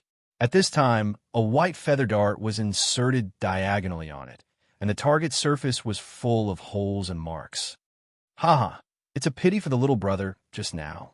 Just one more dart, and he could get the money back. Well, let's not talk nonsense. Who else is willing to come up and try? A thin, middle-aged man with a wretched appearance and wearing a triangular hat stood in the inner circle and encouraged loudly. The rules remain unchanged. As long as you pay 5 silver coins, you have 5 chances to shoot. If you can hit 2 red hard darts, I will return the money to you on the spot. It's equivalent to you playing for free. If you hit 3 darts, I will give you 10 silver coins. If you hit 4 darts, I will give you 50 silver coins. If you hit 5 darts, he waved his arms and shouted exaggeratedly, I will give you 5 gold coins. 5 gold coins. Or you could just close this stall of mine. Huh. The crowd burst into laughter. It had to be said that although the stall owner's image was not good, he was skilled in attracting business. His bewitching words, coupled with his comical and exaggerated posture, immediately stirred up the atmosphere. Then, a burly man paid the money and received 5 darts in the cheers of the crowd and walked outside the prescribed line. Tangan looked at them from the side and nodded. He knew what was going on. Don't underestimate these seemingly unpresentable stalls. Since they dared to come out and accept the challenge, of course, it was not to lose money. The distance of 20 feet was not close, but it was not far. It seemed that a child could throw a stone more than this distance. But in fact, if it was not trained, it would take a lot of strength to nail this light dart to the target, especially the strength of the wrist that ordinary people did not pay attention to. So, it was needless to say that he would hit the target. And just like what the discerning people outside said, the material and tail feathers of each dart were indeed a little problematic. The weight was different, and the arc of the dart was different. At first try, not to mention ordinary people, even warriors with dochi who were proficient in hidden weapons would be defeated. Of course, any cultivator with a bit of status would not make a move for a mere 5 gold coins. So, generally speaking, as long as the method of attracting business was good, this was a business that would not lose money. However, it was as if he was specially here to slap Twain in the face. Just as he finished thinking, the burly man who went up just now hit 3 darts. The other 2 darts also missed the bullseye, causing everyone to exclaim in surprise. Then, amidst the deafening cheers, he happily received 15 silver coins from the wretched stall owner, along with the reward. Tangan did not pay attention to the burly man just now. Now, when he looked over in surprise, his sleeve was pulled. He turned his head and saw Sylvia stretched out her hand. She pursed her lips and said in a low voice, "Give me 5 silver coins." I don't think so." Tang In smiled bitterly and touched his nose. "It's just to make a living. You don't have to bully people like this." Sylvia blinked and pointed to the burly man who retreated into the crowd. "They are together. I just saw the stall owner winking at him. Well, it's necessary to teach him a lesson." Tangan was stunned and then shook his head. He took out 5 silver coins and put them in Sylvia's hand, sighing, "It's a sin." Chapter 963. Wow. Please give this gentleman some cheers. Congratulations on winning 10 silver coins. Oh, and congratulations on not losing my stall, huh? Of course, it's just a joke. Don't worry, since I dare to set up my stall, I can definitely afford to lose. It's just for fun. Then, is there any brave warrior who wants to continue working hard? Amidst the noise, Sylvia simply raised her hand. I want to try." The skinny stall owner was overjoyed when he saw the situation. He thought to himself that the trick of asking for help had worked. He subconsciously looked at Tang In, who was standing beside Xiao Weian, and said, "Oh, another brave gentleman has appeared. I hope you can have good luck as well. Is it this lady? You also want to try?" "Ha!" The skinny stall owner burst into laughter. Looking at the obviously dissatisfied Sylvia, who handed over 5 silver coins, and suddenly felt a little embarrassed. Sorry. Then, Let us welcome this brave young lady to accept the darts challenge. The skinny stall owner was naturally happy that his business partner was Sylvia. Not to mention whether the girl's strength was enough. Just based on Sylvia's posture, he felt that the 5 silver coins in his pocket couldn't be more appropriate. Of course, if he noticed Tangen's gaze at this time, he might not be so happy. Looking at the skinny stall owner sympathetically, Tang took the 5 darts and handed them to Sylvia, who was standing in front of the set line. Shaking his head, Tang naturally knew that the effect of the restriction on Sylvia's body was constantly decreasing. Although she still couldn't walk, she still had the strength to throw a few darts. More importantly, at the same time, her realm was rapidly increasing. That was the realm of a void-level master. Before, Tang already knew that there was something fishy about darts, and also knew very well that it wasn't as simple as it looked on surface. But this depended on the person.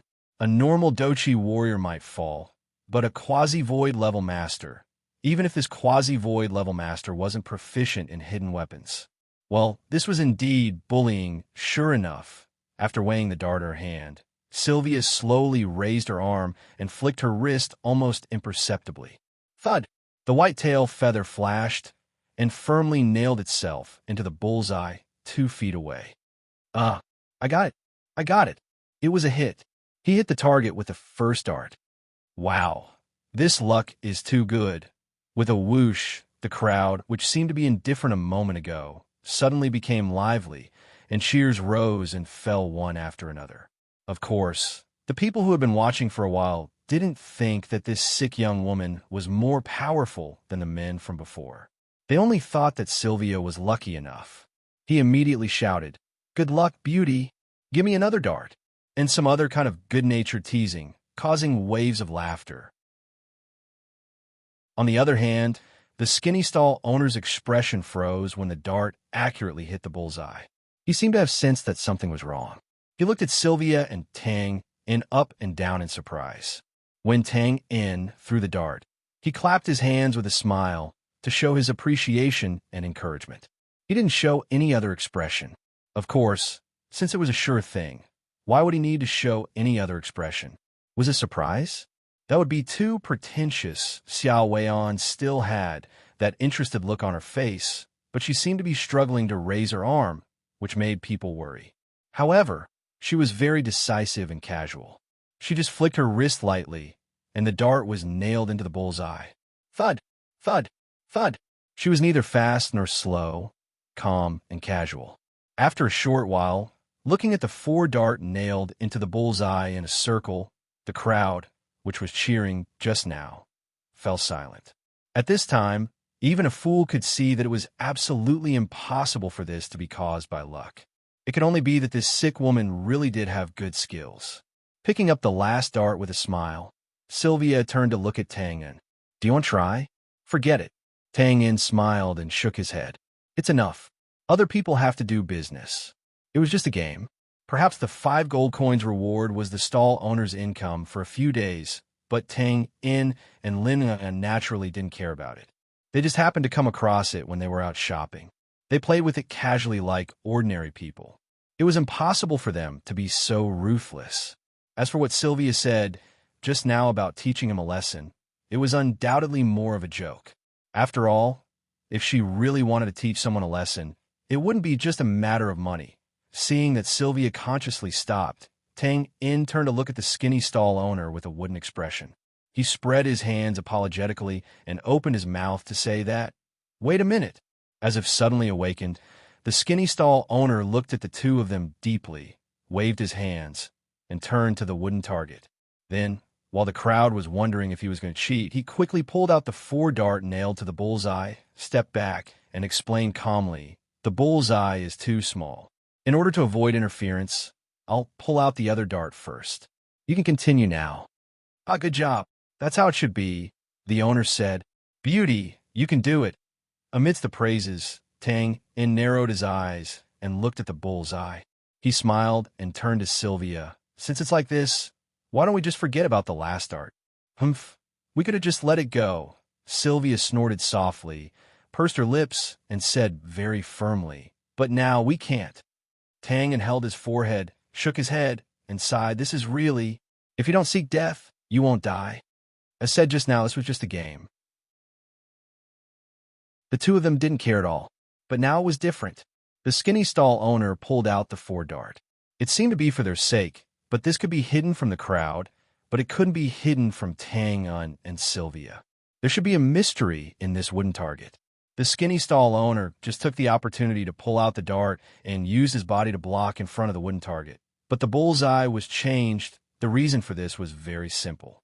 The mark on the bullseye was wrong. The material of the bullseye now was definitely not ordinary wood. If he wasn't wrong, it should be an ironwood bullseye. As the name implied, ironwood was a wood whose hardness was comparable to iron. This kind of wood was relatively rare in the south, but it was everywhere in the north. In order to resist the strong snowstorms all year round, the people in the north liked to use this kind of strong wood to build houses. And if the bullseye was changed to this kind of material, even if the dart was still accurate, it would immediately bounce back after hitting the bullseye. In the eyes of others, this naturally meant that the strength was not enough and there was no flaw. But now, the skinny stall owner's smart move was the result of his own cleverness. Sylvia originally wanted to give up the last dart, but now that she noticed this little trick, how could she, who hated evil, tolerate it? She slowly raised her hand and flicked her wrist. Whoosh! There was a slight whistling sound that was different from the previous dart. With a bang, the wooden target suddenly shook up and down. The tip of the dart was completely nailed into the ironwood bullseye, leaving only a few white tail feathers trembling slightly in the wind. She turned around and stretched out her white hand to the skinny stall owner who was staring with his mouth agape. Pay up. A moment later, looking at the chaotic end of the street behind them and listening to the words pay up and beat these liars to death from time to time, Tang and Sylvia looked at each other and could not help but laugh. They were overjoyed. Ha, this is so interesting. What did that person say? Ha, he wants to beat you to death. Beat you to death. Mr. Assassin, I didn't expect that stall owner to be so accurate. His prophecy came true. This stall was actually taken over by us. It's obviously useless. It's a pity that we didn't get the 5 gold coins reward. We even lost 5 silver coins. What a loss. It's okay. It's worth the ticket price to be able to see this scene. They did not get the 5 gold coins reward back. When Sylvia stretched out her hand to ask for the money, the stall owner decisively went back on his word. The burly man who acted as a support earlier walked out of the crowd with a few unfriendly-looking ruffians. He pointed at Tang and arrogantly and told him to get lost, or else he would beat him to death. The result was obvious. Under Sylvia's command, Tang took down these ruffians quickly and easily. Then, he caught the skinny stall owner who wanted to escape when he saw that the situation was not good. He was ready to get the reward back.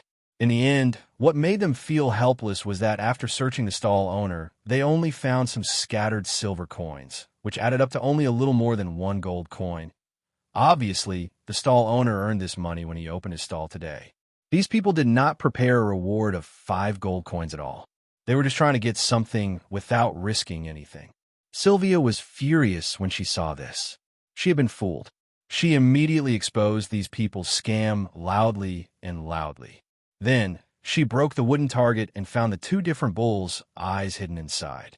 In front of the factual evidence, the people who had been cheated of their money were furious. They did not need Tang and Selena to do anything. They immediately surrounded and kicked the stall owner. Tang and Selena looked at each other and smiled when they heard the shrill whistle from afar. Then, they left the chaotic scene unhurriedly. They could not stay on this street anymore. After passing through a few small roads, Tang, and Selena, who were in high spirits, once again stepped into the commercial district next door. At this moment, all of a sudden, a surprised and happy voice was heard. Tang subconsciously turned his head and saw a middle-aged man with curly hair on his right. He looked excited as he walked toward them. Sylvia was stunned when she heard this. She looked at Tang in confusion. Did he mean that he knew someone here? Could he see through his disguise? Tang was also slightly stunned. However, he immediately realized that the other party was not looking for him. He turned his head to the left and saw a slightly plump man turn his head in surprise. When he saw the curly-haired man striding toward him, his face lit up with joy, and he opened his arms to welcome him. "Robin? Ha! How many years has it been since we last met? Why are you here?" "I'm just passing by. I'm leaving soon. I didn't expect you to still be in this city." "Nonsense, my home is here. Where else can I go?" "Come on, since you've met me, don't even think about leaving today. Let's go drink." "Seriously? We haven't seen each other for more than 10 years. Hey, don't push me. I really have something to do. What could be more important than our reunion? Let's go." This was one of the so-called 4 joys of life, meeting an old friend in a foreign land. Looking at the two people pushing and shoving each other as they walked away, Tang In smiled and sighed with emotion. Although he felt that this was a bit of a coincidence, he did not sense any malicious intent. There was nothing wrong with the words and actions of the two people, so he did not pay much attention to it. After all, there were quite a number of surnames in the other world that started with the word Tang. After a pause, he looked at his surroundings again. The bustling commercial street had rows upon rows of restaurants and shops. It was bustling with people, and the sound of bargaining was endless. A few aristocratic carriages whizzed past the aristocratic lane, and the coachman waved his whip mysteriously. "What's wrong?" "Oh, nothing. Let's go. Let's continue shopping." Shaking his head, Tang In secretly told himself that he was overthinking. He helped Sylvia into the bustling crowd and gradually disappeared. Chapter 964. It was still the same commercial street. While Tang In was sighing about meeting an old friend in a foreign land, in a restaurant more than 10 feet away, there was a window seat on the second floor. Betsy sat with her back to the street and looked nervously at the middle-aged guard sitting opposite her. When the other party looked away from the window, she immediately asked anxiously, "How is it, Uncle Luo? Did he turn his head?" He nodded. He did. It should be when the dramatist called Tang that he turned his head to look. Well, it should be a subconscious move. Phew! Betsy took a deep breath and lay back on the chair as if all her strength had been removed. She slowly closed her eyes and her eyelashes trembled slightly. Her fingers left on the table tapped on the table slightly hurriedly, making a clicking sound. She muttered to herself, "It's really him. It's really him." The middle-aged guard sitting opposite him frowned when he saw this, a baffled look on his face. In fact, it was true. Although he was almost fully involved in the whole plan, he was only following Betsy's orders. For example, they spent a lot of money to invite 2 dramatists from the theater in the city, and all they were asked to do was to call out Tang and cooperate with each other to perform a simple scene of an old friend reunion on the street. And now, they were asking him to sit here. Oh, and to look at a young couple in a casual and gentle way from the corner of his eyes to observe their reaction to the play. What was going on? The middle-aged guard was confused about what he was doing now, but he was more familiar with his Miss's current state. He had seen it a few times before. Every time his Miss took the lead and the family successfully solved a big business problem, his Miss, who was relieved, would be in such a state. Just as he was thinking, Betsy suddenly opened her eyes and asked, "He left?" Was there any abnormal reaction at that time? The middle-aged guard heard her and looked out of the window, subconsciously. No, he just turned his head and looked at the place, then walked into the crowd with the woman next to him. About 10 breaths later, he disappeared from my sight.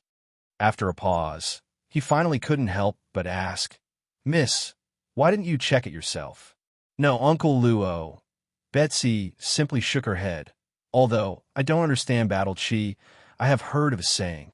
When an expert is being watched with malicious intent, they will subconsciously react and trace the source of the gaze. Right? That's true. This is an instinctive reaction to danger. Some veteran warriors who have been through hundreds of battles can indeed do this. But the middle-aged guard raised his head and looked at the street more than 10 zhang away through the crystal glass. He was a little speechless. Such a long distance, and in such a complicated environment. "Miss, you think I'm making a mountain out of a molehill?" Hee. Chuckling, Betsy sucked in a breath and shook her head as if she was crazy. No, Uncle Luo, you don't understand him. You don't know how treacherous and cunning he is, and you don't know how terrifying he is.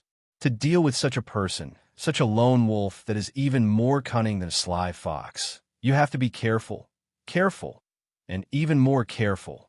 You have to hire the most professional person to act, and you have to find irrelevant people to monitor. You have to calculate everything to the extreme so that I can be a little relieved. Looking at the somewhat crazy and somewhat unfamiliar miss in front of him, the middle-aged guard was startled and subconsciously asked, "Who is he?" "Oh, right, Tang. The wanted criminal?" Betsy was stunned. "Oh, Uncle Luo, you remember?" Yes, it's him." "Is it really him?"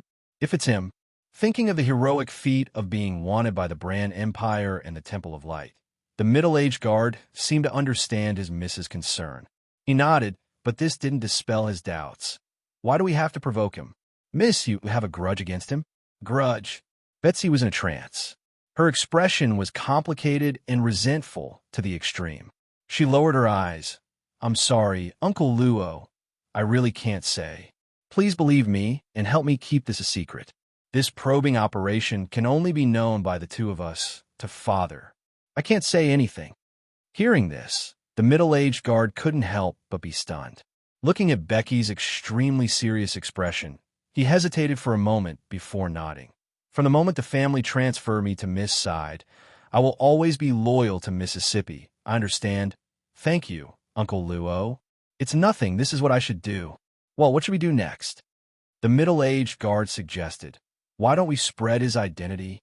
I believe there are many people in the city who are willing to cause trouble for him. Or, should we directly send this information to the Brand Empire? The Temple? No. The chances of success are too low. The chances of success are too low. It's not the time yet." Betsy clenched her fists as if she was suppressing something. "We only have one chance to make a move, and we must succeed. So before that, what we need to do is to have enough patience." After thinking for a while, she continued, "I will say goodbye to Anika later tomorrow. No, tonight. We will immediately return to the family and pretend that nothing happened here." "Ah, okay."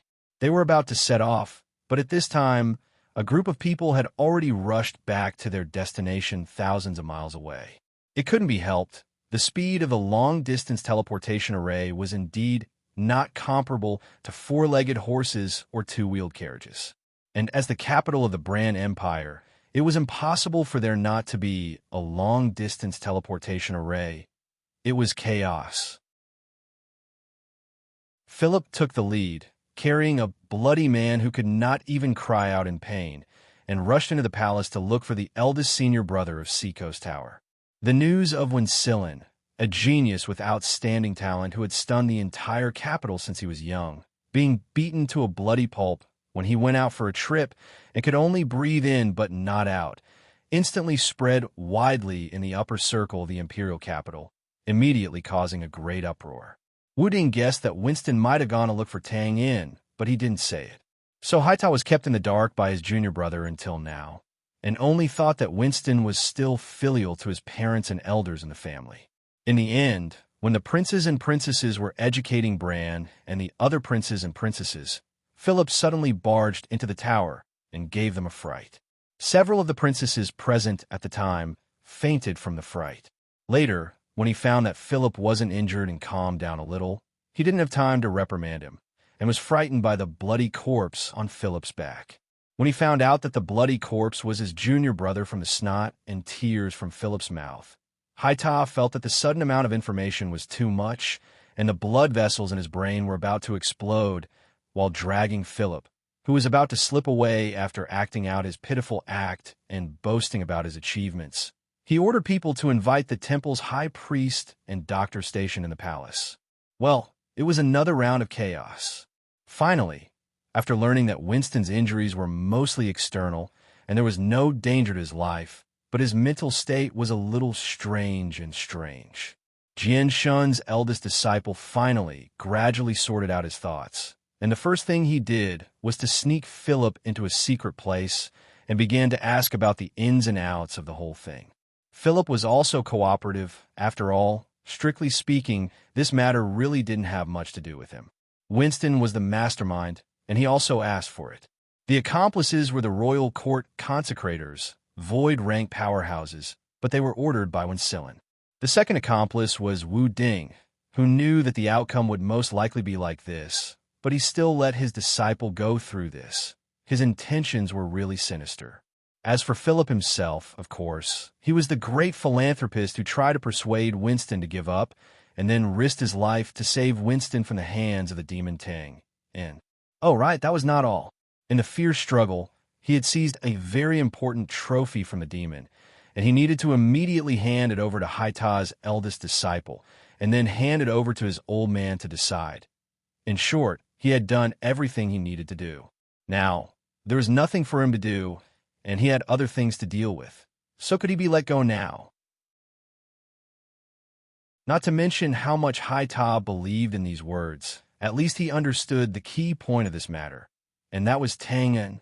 With a long sigh, Haita didn't say anything, and once again picked up Philip, rushed into the sky, and ran directly to Wu Ding's small residence outside the capital. Chapter 965. Oh, you're here. How was Winston's injury? Haita and Philip arrived very quickly because they didn't walk up the stairs like they usually did. They didn't walk up the stairs to Wu Ding's small residence at the top of the mountain. Instead, they descended from the sky and directly landed in the courtyard. Thinking about it, it was only them. If it was any other bold and reckless martial artist, even if it was a void-level powerhouse, they would have been thrown down by the joint forces of the masters who were willing to live outside Wu Ding's house. The two first rushed to the backyard pond that Wu Ding often went to, but they didn't find him. Then, in the small hall of the house, they saw a short figure holding a teacup and drinking something. Before the two of them could speak, Wu Ding raised his head and asked the question with a calm expression. Haita was stunned for a moment, but he wasn't shocked that his master seemed to already know the details of this matter. Instead, he looked at the brown liquid that Wu Ding had not finished drinking. Was that a medicinal liquid? With a trembling voice, he asked, Master, are you sick? People who ate grains naturally didn't get sick, so they shouldn't be so panicked. But who was this? It was the #1 expert of the continent who had protected the Bran Empire for more than 100 years. Sword god Wu Ding. He could also get sick? How could he get sick? Compared to Haita and Philip's panicked and even somewhat fearful expressions, Wu Ding was much calmer. He covered the teacup and waved his hand casually. I'm old. I forgot to close the window before going to bed last night, so I got some cold wind. When I woke up this morning, I felt something wrong with my body, so I rubbed some medicinal liquid to warm it up. It's not a big problem. How is Winston? Listening to this explanation, Haita couldn't help but let out a long sigh of relief. At that moment, he even imagined the Bran Empire collapsing in front of him. Philip's frown also loosened when he heard this, but he didn't feel as relieved as Haita. Instead, he looked deeply at his old man and then silently lowered his head. After all, they were family, so Philip naturally knew more than Seda. In the end, the invincible sword god still couldn't defeat time. He really was getting old. His injuries are very serious, but his life is not in danger. I didn't notice this detail and asked, Master, you already know? It's good that he didn't die. He will remember this lesson for the rest of his life. Wu Ding smiled and nodded. I just got to know about it not long ago. This morning, Fisher and his brother came to beg for forgiveness.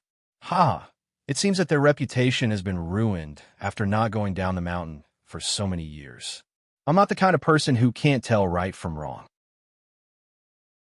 It must have been hard for them to not only stop their severed arms and blood, but also come here to put on a show of suffering for me.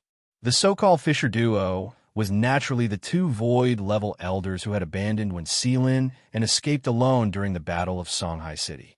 Since they were the first to leave, they naturally arrived at the capital earlier than Philip and the rest. Fortunately, at this age, their brains were still active. As soon as they returned, they didn't treat their wounds and directly came to Wu Ding's small residence to beg for forgiveness. Their meaning was very clear. For the sake of your disciple, their bodies were crippled, their arms were gone, and their strength had dropped. To be in such a sorry state, we definitely didn't let you down. Therefore, if anything happened to Ensealan, you have no reason to make trouble for us. Hearing this, Haita subconsciously looked at Philip beside him with a strange expression. From the moment this guy had rushed out of the capital's teleportation array, he had acted all over the streets as if he was running for a funeral. He had even acted all the way to the palace's castle. Wasn't he also planning to put on show of his suffering? Cough, cough. Philip naturally understood the meaning of Haita's strange gaze. He lightly coughed twice and instantly looked away, looking left and right as if it was his first time in this room. Everything was new to him. In his heart, he was raining curses on Tang. If it wasn't to protect your little brother, would I have to do this? Haita didn't expose Philip's pretense. Of course, he also knew that it was useless to expose him. Thinking about what Wu Ding had just said, he suddenly frowned. Fisher, Imperial Court's consecrator Fisher? When Sealan is messing around, how can the Imperial Court's consecrators be mobilized at will? And there are two of them. All right, who is the other one? Actually, it's not just these two. Scratching his head, Philip instantly recovered from his pretense of being dead. There was no other way. He was also one of the parties involved. This matter could only be explained by him, including when Sealan himself. A total of 5 void-level powerhouses went this time. 2 of them are family consecrators, and the other 2 are Imperial Court's consecrators. Although Fisher and the others lost an arm, they still came back alive. The other 2, TSK, should have died in Tangan's hands. 5 void-level powerhouses. Exclaiming involuntarily, even Haita, who had always been calm, couldn't help but open his eyes wide. He was speechless for a while. At this time, he was no longer thinking about when Sealan's messing around, but how strong was Tang in that he didn't die. Wu Ding didn't look surprised. Perhaps because he already knew about this situation, he didn't feel shocked hearing it now. Shaking his head, he muttered, "There's no need to be so surprised. Xiao Tang's strength is not bad." Coupled with his fighting style, 5 void-level powerhouses are actually not much different from one. Hearing this, Haita instantly reacted and slightly restrained his shock. Yes, that Tang In was good at sneak attacks, coupled with his unparalleled close combat skills. In the case of not fighting head-on, the encirclement of 5 void-level powerhouses was indeed not much different from one person fighting one-on-one.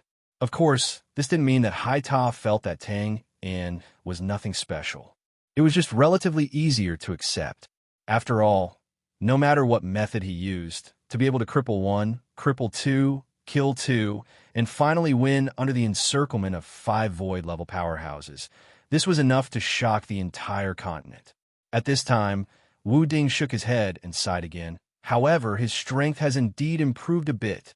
Even if it was a one-on-one fight, in just a few minutes, it's too incredible to blow up a void-level powerhouse. And, after a pause, his white eyebrows wrinkled as he thought of something. He looked up at Philip. "You have a good relationship with Xiao Tang. Have you ever known that he studied magic? And space magic?" Philip responded blankly. "Well, what?" Philip only knew that Tang In finally won the battle, but he didn't know the process. Just now, when he heard Wu Ding say that Tang In killed a void-level powerhouse in just a few minutes, he was suddenly shocked. No matter what, he could not reconcile Tang In, who was rather eccentric in his impression, with the image of a peerless master. After a pause, he came back to his senses and quickly shook his head. "No, impossible. Although his martial arts are a bit different from ordinary people, it's definitely not magic." He nodded in understanding. "Oh, then he's abnormal." Looking at Philip and Roland's bewildered expressions, Wooding sighed and explained, "Previously, when we were in the north and he was wreaking havoc in the temple headquarters, I had already noticed his strange body movement. Not only was it fast, but it also vaguely contained some space profound. It's not the kind used by a space magician, but a simpler and more suitable one for a warrior. It's like using force to directly break the void." Seemingly aware that his words were a little profound, Wu Ding raised his palm, and a faint golden glow appeared, following which he formed a sword with his fingers and slashed down in the air. just like this. Hiss, as though a cloth was being cut.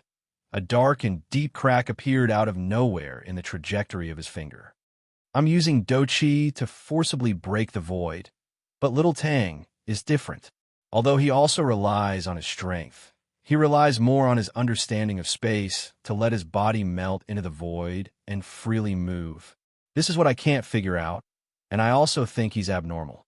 He's not a space magician, so how can he have such a deep understanding of space? And the last time I saw him use his movement skill, he could only move between the real world and other spaces. In just a few months, he can actually travel through space at will, teleporting between the sky and the ground. Why? Because the skills of the system were different. Last time it was shadow stealth. This time it was permethought teleportation. Of course, even if Wu Ding was a peerless martial artist, he couldn't have thought of the existence of the assassin system. And if even he couldn't figure it out, Haita and Philip were naturally even more at a loss. Wu Ding didn't expect to get an answer from them. After asking the question in his heart, he shook his head and sighed. I regret it. It's my fault. After causing havoc in the Northern Temple, I already had the intention to kill him. But when we parted, he gave me some flatbread and advised me that it wasn't worth it. I was concerned about the Temple of Light and worried that things would get out of hand if I exposed it. I was also careless and thought that his strength was still low, so I listened to his advice. Now that I think about it, the temple was just a small matter. I didn't do it at that time, but this is really not worth it. He sighed faintly. His regret was obvious, and it had to be said that this regret that could be admitted by sword god Wu Ding was enough to make Tang Un's name shocking the world. Of course, Haitao wasn't Tang Un's friend, so he naturally wouldn't feel any sense of pride. On the contrary, seeing Wu Ding like this, his nose suddenly turned sour, and he immediately said, "It's not too late to do it now.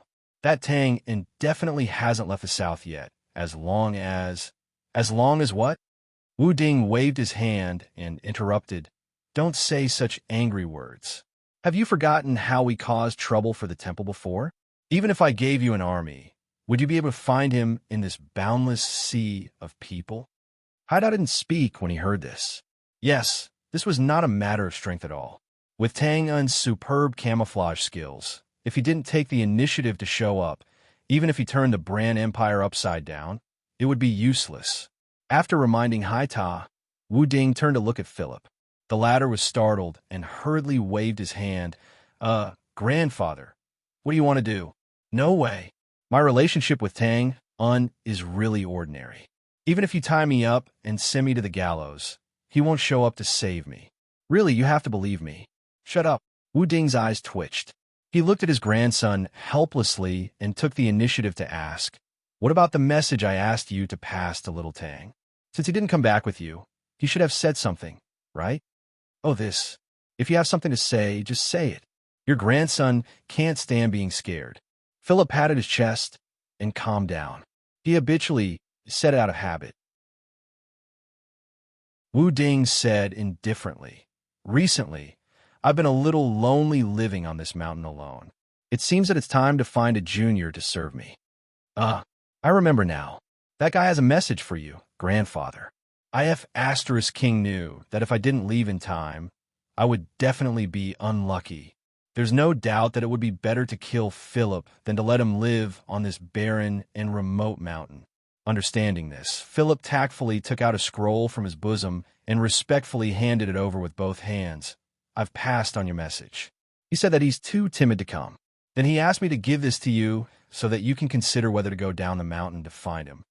Oh, Wu Ding couldn't help but raise his brows in surprise when he heard this, and then he casually received the scroll and opened it before glancing at it. His muddy eyes instantly narrowed and overflowed with bright lights, rage, amusement, contemplation. All sorts of complicated expressions flashed before he sighed. I'm old. Looks like I'm really old." Philip knew the contents of the scroll. Seeing his grandfather's reaction, he immediately scolded with righteous indignation. "It's that despicable guy who's too shameless." "Grandfather, don't worry. If I see him again, I'll definitely chop him up and feed him to the dogs." "Master," calling out, Haida looked at the scroll in confusion. Wu Ding glanced at Philip in annoyance and threw the scroll over. Take a look. You should be familiar with it. Haida was indeed familiar with it, because he had just come from there. With just a glance, he saw the simple outline of the topographic map on the scroll and blurted out, "This is the palace castle?" It was indeed the palace castle. Although it looked a bit simple, several landmark buildings were vivid on the paper. Taking a closer look at the place surrounded by these buildings with a big red X symbol, Haida was even more stunned. This was the king's bedroom? On the side, a line of small words was written. "I'm an assassin. I don't have the ability to destroy a country, but I can obliterate a king. Old Wu, please reconsider." He was stunned for a moment and reacted instantly, exclaiming, "Thunder was furious. He wants to assassinate the king? He's threatening you, master. Damn it. How dare he? This is a fool's dream." No wonder Haida was so angry. It was really because Tangan was too daring. This simple topographic map was easy to understand. It was for Wu Ding to see the literal meaning. Or it could be said that it was a threat. If you go north, I can't stop you. What I can do is to go south. Sneak into the palace castle and assassinate the king. A life for a life, whether it's worth it or not, you can decide for yourself. Of course, from an objective point of view, it was definitely Brand's side that was not worth it. The life of a king who could affect the stability of a country and the life of a rebel leader were, of course, not equal. At least in the eyes of Haida and the others, this was right. It's indeed a whimsical idea, but he's proficient in disguise, knows how to teleport, and is good at assassination. His strength is outstanding. The palace's consecrator is not his opponent at all. In this case, Wu Ding spread out his hands and looked a little bitter. Who can guarantee that he won't succeed? Haida was speechless. He was thinking about the chances of success of Tangan's crazy move. Just for a moment, he was really speechless.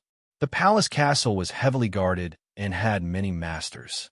There might be people who were more powerful than Tangan, but assassins didn't care about this.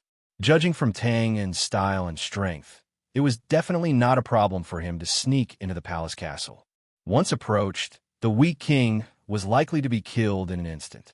In this case, even if they killed him, what could they do? Of course, if Master Wu Ding stayed by the king's side, it would undoubtedly be the safest. But how long could Master stay? Could he stay by the king's side and not leave?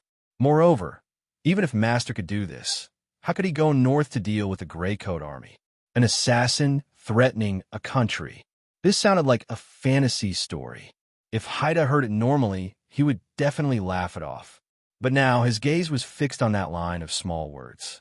Although he didn't want to admit it, Haida knew in his heart that this seemingly fantasy story had a great possibility of becoming a reality. After a while, he said dryly, a lunatic isn't scary. What's scary is that a lunatic has the strength to match his crazy ideas." Wu Ding sighed and said, "I was wrong. If I had known, I would have gone with Wincillin this time. Unfortunately, I missed a great opportunity. What should we do now?" Haida asked somewhat gloomily. "We have to try." Wu Ding narrowed his old eyes. This legendary old man who had protected the Brand Empire all his life had a decision that ordinary people couldn't match. In the face of this sudden change, he made up his mind in a moment. He looked at Philip, who was sitting obediently at the side, and waved his hand. "You can leave first." Philip was stunned. Grandfather, you stand down." Wu Ding's voice suddenly sounded like spring thunder as he sternly shouted. Philip immediately trembled when he heard this. Under the enormous pressure that covered the sky and the sun, he didn't dare to say anything else. He bowed and retreated outside the door. Panting slightly, Wu Ding instantly withdrew his monstrous aura and looked at Haida. The northern wilderness is about to invade the border. The problem of the Grey Coat army must be solved as soon as possible. For this, even if the Empire is entangled with a demon, it doesn't matter. In a few days, I will go down the mountain and live in the palace castle. What you need to do is to send all the masters of the palace down north and find the leader of the Grey Coat army. It's best to capture him alive. This way, whether it's Tang In or the 100,000 soldiers of the Grey Coat army, there's still room for negotiation. But if things don't work, His words suddenly paused. Wu Ding frowned and raised his head. He waved his hand at the sky outside the door, and the shadow of a blue bird of light was instantly pulled in front of him. Magic letters. This was a trick used by mages to send messages over short distances. He casually crushed the shadow of the bird of light. The shattered blue light reformed in the air and formed a paper-like letter. After glancing at the content, Wu Ding and Haida, who were somewhat absent-minded, suddenly froze. They raised their heads and looked at each other. They couldn't help but smile bitterly in shock.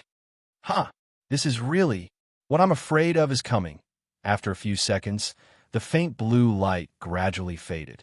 The brief content of the letter also became clearer. Last night, the Northern Wilderness tribes officially invaded the frontline border.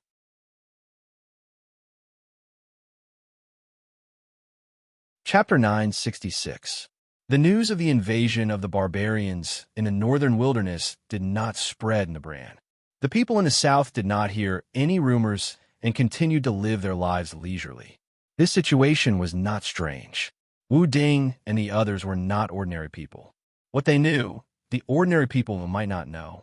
Besides, the South and the North of the Bran were severely isolated. They almost did not have any contact with each other. The people in the North probably did not know what was happening at the front line, let alone the South. But what was certain was that this sudden news would completely disrupt some of the arrangements made by the Bran royal court. For example, the plan that Wu Ding had just proposed for the experts of the imperial court to collectively head north to capture Joshua alive and suppress the Grey Coat Army's advancement had died in the womb, just like that. Let's not talk about how these conspirators in the capital will deal with it.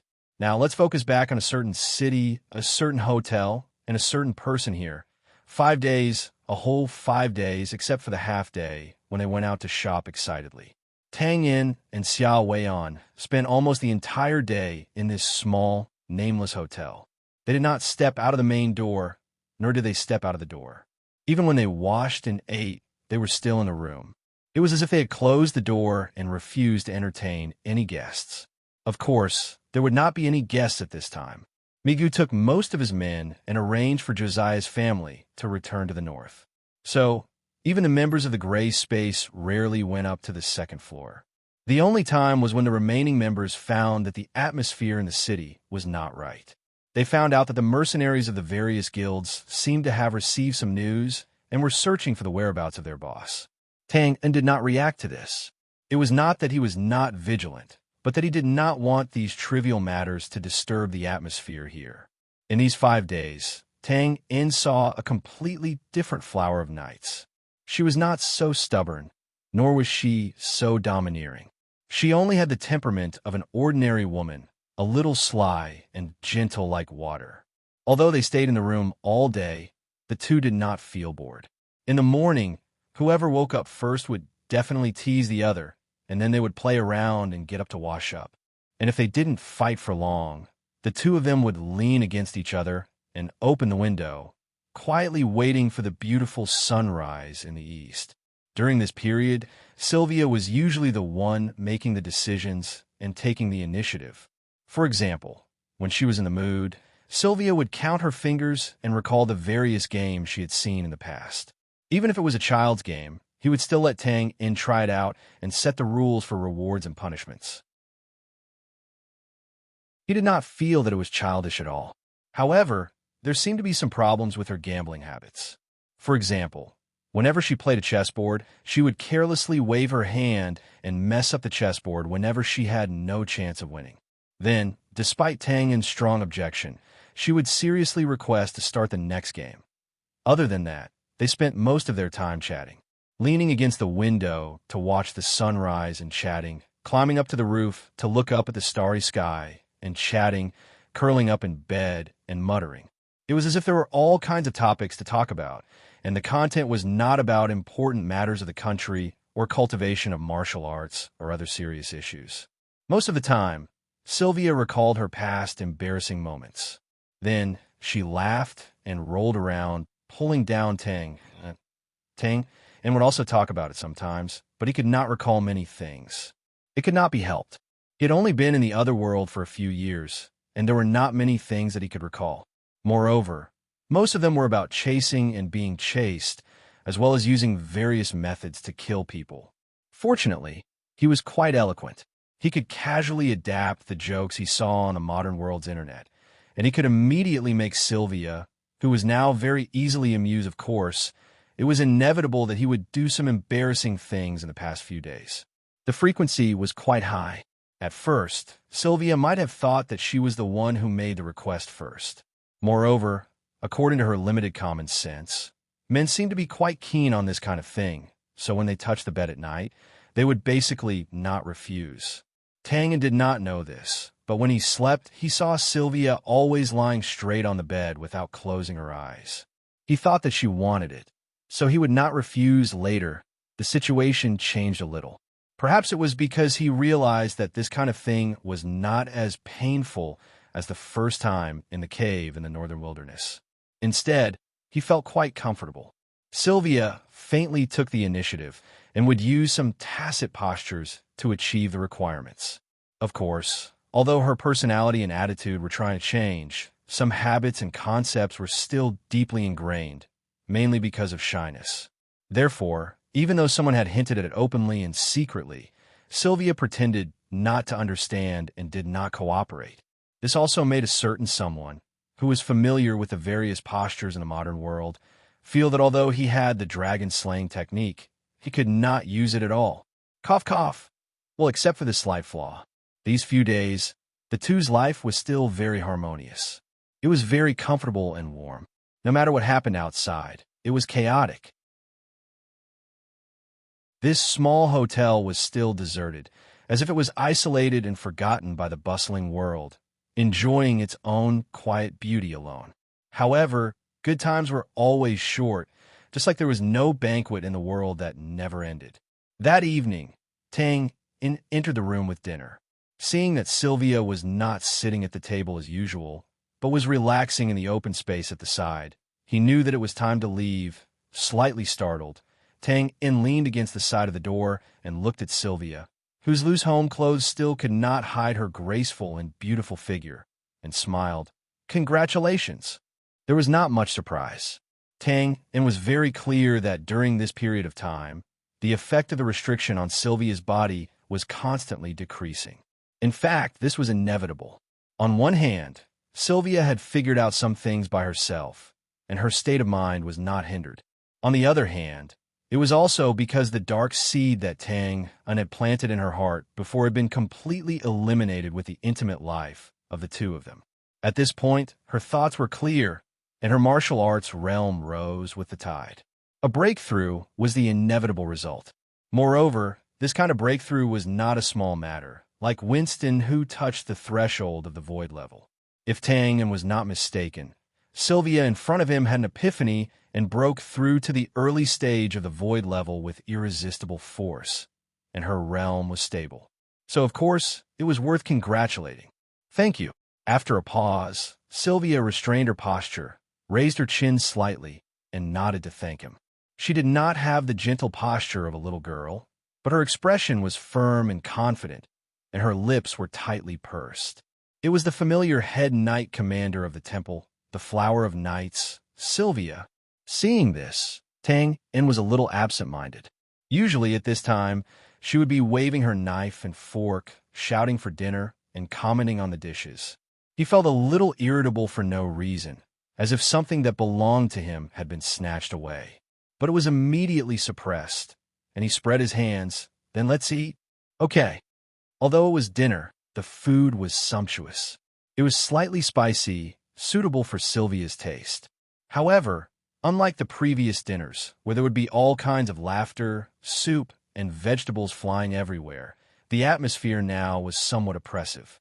Only the monotonous sound of cutlery and plates could be heard, and the silence greatly reduced one's appetite. Tang sighed softly in his heart and put down his knife and fork first.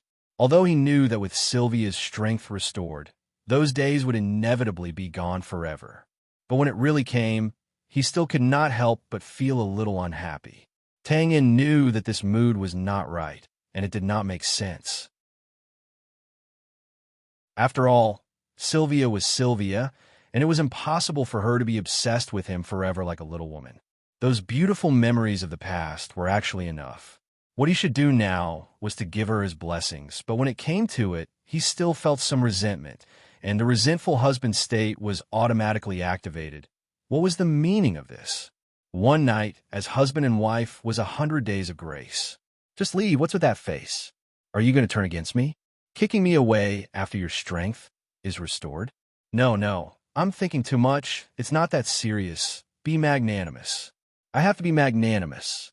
Shaking his head, Tang took a slight breath and asked casually, now that your strength has been restored, where do you want to go next? Back to the north. Sylvia, who did not know that she had been scolded badly, lowered her head and drank the fresh fish soup in the bowl, and replied calmly, "Would it kill you to say one more word? My bowl of fish soup was wasted, you ungrateful wretch." Ahem, calm down, calm down. He asked again, what to do? Pause for a while. Sylvia raised her head, and her expression was as firm as before. Build a new church.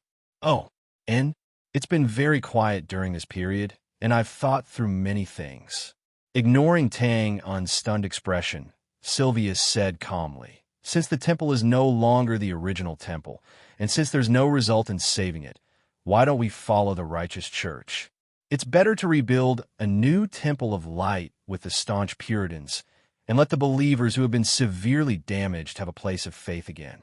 Stunned, Tang opened his mouth and asked tentatively, are you serious? Serious. F***CK. Tang was completely dumbfounded and speechless. What the hell is going on? Why are the two women related to me? One wants to overthrow the Bran Empire, and the other wants to fight against the Temple of Light. Did I come with the ability to induce rebellion when I transmigrated? You don't agree? Sylvia frowned slightly. Why would I? I don't have a good impression of the Temple of Light. Of course, it's not about your, that. I wish you all the best for your business opening, and a prosperous one. All right, Tang's thoughts were in a complete mess, and he was so dizzy that he did not know what he was saying. Sylvia was stunned, as if she did not understand what he meant by a prosperous opening. After a while, she reluctantly nodded and thanked him. Well, thank you. You're welcome. Eat first. After a while, Tang completely recovered and could not help but sigh in his heart. This was the real Sylvia. She would rather die than live in dishonor. Just like a goshawk, although a moment of submission would bring her the ridicule of chickens and dogs, you would never expect her to compromise and give in. She would only wait for the day when the wind blew and she would soar to the sky. Just like walking on a mountain road and encountering a big rock blocking the way, ordinary people might change their path and go around it. This was also a smart approach, but she would not. She would only purse her lips tightly, raise her fist, and completely smash the big rock blocking the way inch by inch, piece by piece, and then step straight through the ruins. You could say that she was stubborn, and inflexible. These were all right. But from another perspective, when was persistence a mistake? Perhaps she would not reach the other side because of her stubbornness. But on all the paths she walked, there would be firm and deep footprints that belonged only to her. Wind and rain would not fade, and they would remain fresh for a long time. Dinner time ended quickly with Tang in a daze and Sylvia satisfied. Naturally, Sylvia put down her cutlery and looked up at Tang. Tang touched his nose, looked at the leftovers on the table, and then looked at Sylvia. His gaze wandered, and he sat still. The room became even quieter. After a while, Tang could not help but take the lead to break the silence. Don't you want to say something? Sylvia was slightly stunned, as if she did not understand. After a while, she looked at the table and suddenly said, "The food is delicious. Well, you should clean the table." Damn, you win. Tang's expression was a little gloomy and stiff. He pushed the chair and stood up, cleaned the dishes, and said casually, "Building the new stream is not something that can be done in a day or two. You should be careful. Also, it's not early. If you don't want to leave immediately, there's still many empty rooms here." Before he finished speaking, Tang wanted to slap his own mouth. Free and easy. Free and easy. Just turn around and leave. Leave her to cry. What's the point of saying these things? Thinking of this, his attitude suddenly became tough, and he changed the topic. Of course, if you are in a hurry to leave, then he interrupted. Leave? When did I say that I want to leave now? Sylvia blinked and pretended to be stunned. However, the slightly raised corner of her mouth could not hide the sly joy of successfully teasing him. Ah. Sylvia stood up and stepped aside after a big stretch. Pointing at the inner bed, she raised her chin proudly and looked at Tang, on who was in a daze. Make the quilt. Tonight, I want to sleep on it. Men, women, on the bed, who should sleep on it? This was an important matter that involved dignity, and authority. Therefore, when faced with this kind of decision, no matter if it was a man or a woman, remember to be happy. All right, let's not talk about this problem for now. Whether you are willing or not, this scene that is not suitable for children must be changed. Cough, cough. Yes, let's zoom in. North, and north again. Heavy snow was falling in the Grand Border City. As the city closest to the front lines, the Brand City was also the headquarters of the Zechen Legion. This city had stood proudly for the past few decades without any soldiers. It was the safest place for the northern citizens near the front lines. However, this situation was mercilessly broken last year. 8,000 barbarians had traveled a long distance to attack this place and successfully occupied it without much effort. What followed was a tragic massacre. The fire burned for a few days and nights, burning hundreds of thousands of commoners and nobles to death. It also burned down this important paradise that had an extraordinary meaning. There was no need to talk about the details. Anyone who lived near the Grand Border City would be able to tell the story. It was just that the version was different. At that time, the story was that the crazy Z used the people in the city as bait in exchange for military exploits. Later, when Z's army penetrated deep into the northern wilderness and destroyed the Northern Wilderness Royal Palace, the version changed.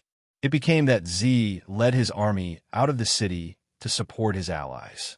However, the soldiers who stayed behind were careless and were ambushed by the 8,000 barbarians. When Z heard the news, he was filled with grief and anger. He spat out 3 mouthfuls of blood in the direction of the Grand Border City and sighed. Although the people were not killed by me, they died because of me. This is my sin.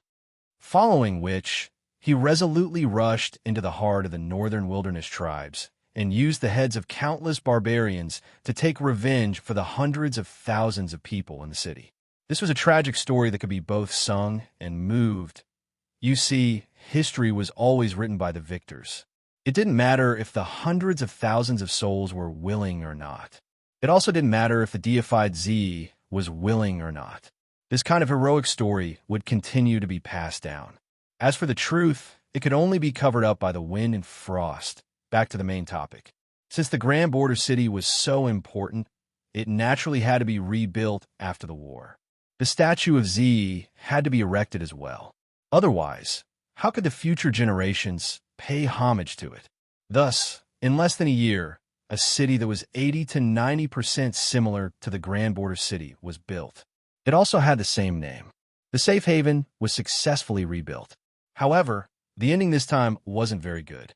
The original Grand Border City was able to protect the people in the city from war for decades. However, this new city had just been built and the cannons had already hit the walls. It was in imminent danger. The moonlight was silver and the snowy ground was like frost. Black smoke rose into the air and gradually covered the 3 sides of the city walls. Shouts and screams shook the heavens. There was the sound of swords being pulled on the bodies of people, the whistling of arrows being released, and the roars of beasts that didn't sound like human voices could be heard. From time to time, people could be seen falling down from the top of the city walls, creating loud bangs and large amounts of snowflakes. The 3 sides of the Grand Border City had completely fallen into chaos. Surrounding 3 sides and missing one was a very classic and practical tactic. The other 3 sides of the city walls were filled with the flames of war. However, the southern side of the city wall that faced the center of the brand didn't have any movements. Oh, there was also some movement, but it was relatively small. It was the screams of the people that were panicking and retreating in a long line. This battle hadn't been going on for a long time. If the people were to retreat now, it was obvious that the commander of the city didn't have much confidence in defending against the attack of the barbarians this time. This was inevitable. Although the Grand Border City had been rebuilt, the quality of the military might not be as good as before. The overall strength of the city would definitely be reduced. The most important thing was that the person in charge of the city right now wasn't Z. At this time, on a hill a few miles away from the city, there was a person wearing high-grade armor. He was holding a strange-looking bamboo tube and looking at the city walls. He had the same conclusion.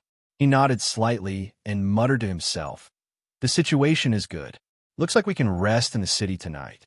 So this is the brand. Is this the place where Mother and Z used to live? I'm really curious."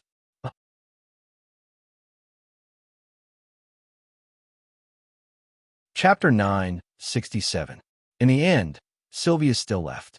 The next morning, without opening his eyes, Tang In could not smell the familiar fragrance beside the pillow.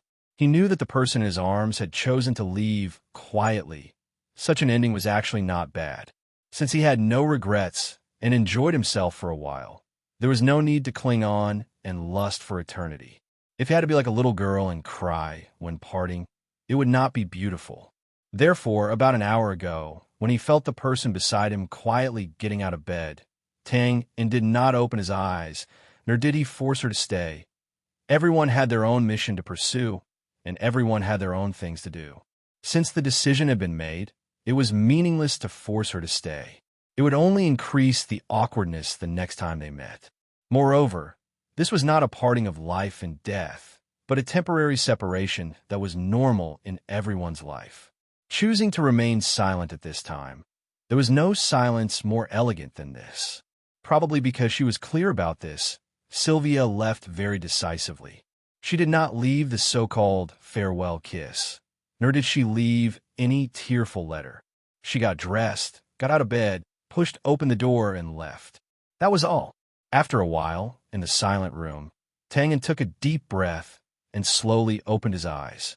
He looked at the top of the bed curtain, shook his head slightly, and sat up. This. As soon as he got up, he touched the small bloody scar on his lips. He lowered his head and looked at the bruises and scratches all over his upper body. He instantly thought of the crazy pleasure he had last night, and the corner of his mouth could not help but twitch. He sighed and said, "There are only cows that are tired to death, and there is no land that is ruined by plowing. The ancients did not lie to me. Little Chili, you are really ruthless." He did not stay in the room for long. In fact, as soon as he got dressed, Tang In could not wait to push open the door and leave. To be honest, he did not want to stay here for a moment, because he was afraid that it would evoke some meaningless thoughts. When he walked down the stairs, a figure walked out from the side of the room like a ghost. He nodded and bowed. "Boss." He waved his hand and said, "Tell them to pay the bill and leave. Don't look at what you shouldn't." Looking at this member of the gray space in front of him who had a strange expression and whose eyes drifted to his neck and lips from time to time, Tang In understood what was going on. He immediately thought of the members of the gray space's sensitive hearing, and his face darkened again. "Don't listen to what you shouldn't hear. Forget what you shouldn't remember." "Yes, boss," he replied respectfully. "Well, I'll wait for you outside the door." Tang In nodded with satisfaction. He waved his hand and walked to the hotel lobby. But as soon as he walked out of the loft, he heard someone shouting behind him. "Everyone, listen up. Don't look at what you shouldn't see, and don't listen to what you shouldn't listen to." But what if they've already heard us? Yeah, that woman screamed so loud that I could hear her from the corner downstairs. What woman? Next time you see her, call her sister-in-law. Boss said to forget everything you shouldn't remember. F***CK.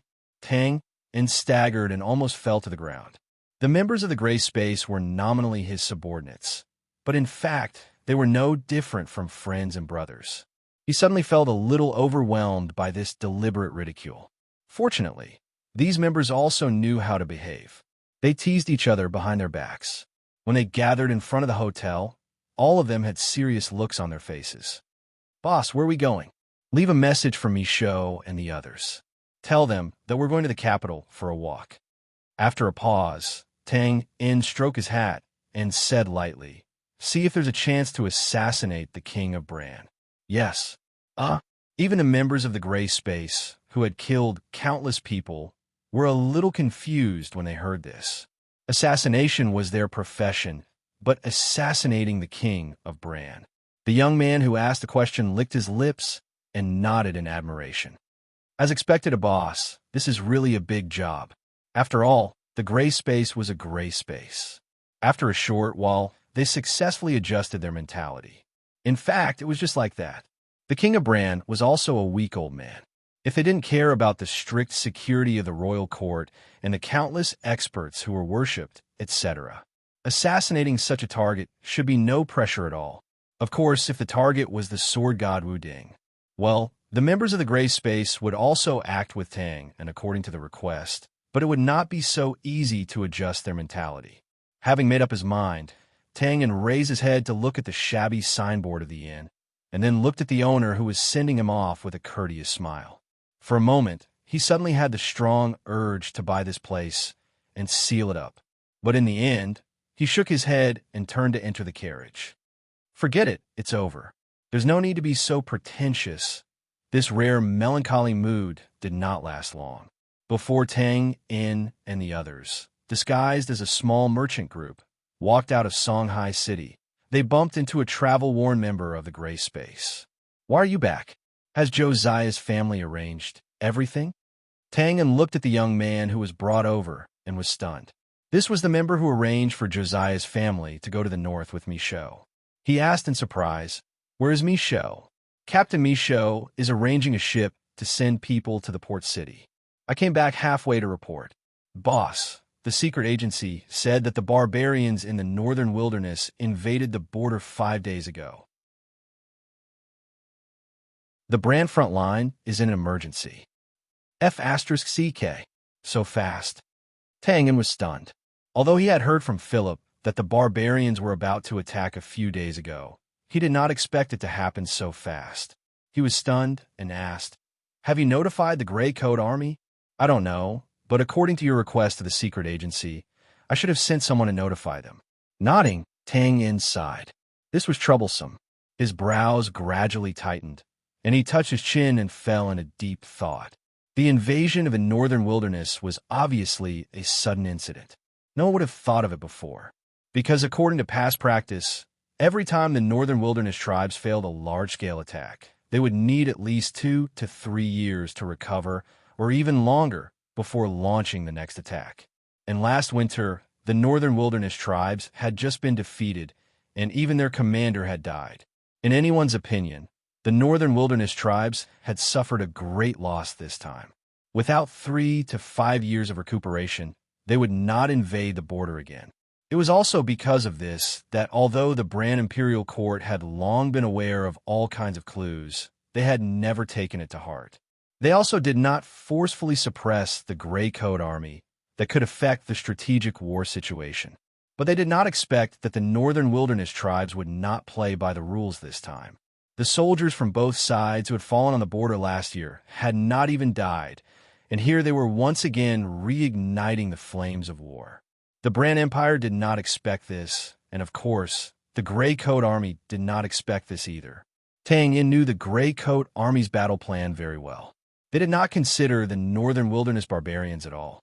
Now that the three-way war was taking shape, the Bran and the northern wilderness were the two main forces, and the Grey Coat Army was a small fry in the middle. Was it a blessing or a curse? What should they do? After thinking for a while, Tang Un had a headache. This kind of strategic analysis and decision-making was never his forte, and Tang Un was also worried about this. Tactics could affect strategy, but strategy could directly determine the outcome of a war. Now, the Grey Coat Army's morale was high. They did not lack talented generals, but they lacked a commander who could oversee the overall situation. In this regard, Josiah was not good enough, Fry was still lacking, and the other generals were not much better. At this time, encountering this kind of problem where one careless move could cause them to lose the whole game, it was undoubtedly fatal. Moreover, Tang and also began to feel conflicted about what his next step should be. Logically speaking, under the background of the Northern Wilderness Tribe's large-scale attack, the Bran Empire should not waste much energy on the Greycoat army. He also did not need to go to the capital to intimidate them. But if he went back to the north, he was worried that Wu Ding would not give up and personally go to the north to threaten Josiah's safety. After thinking for a while, Tang In still decided not to change his original plan. He would go to the capital first. This was because Josiah's safety could not be compromised, and secondly, it was useless for Tang In to go back now. If he could think of this problem, Josiah, Fry, and the others would certainly be able to think of it too. And if he went back, he would not be able to give any constructive suggestions on strategy, and he would not be able to command the army to fight. He was completely an idle person, so there was not much meaning to it.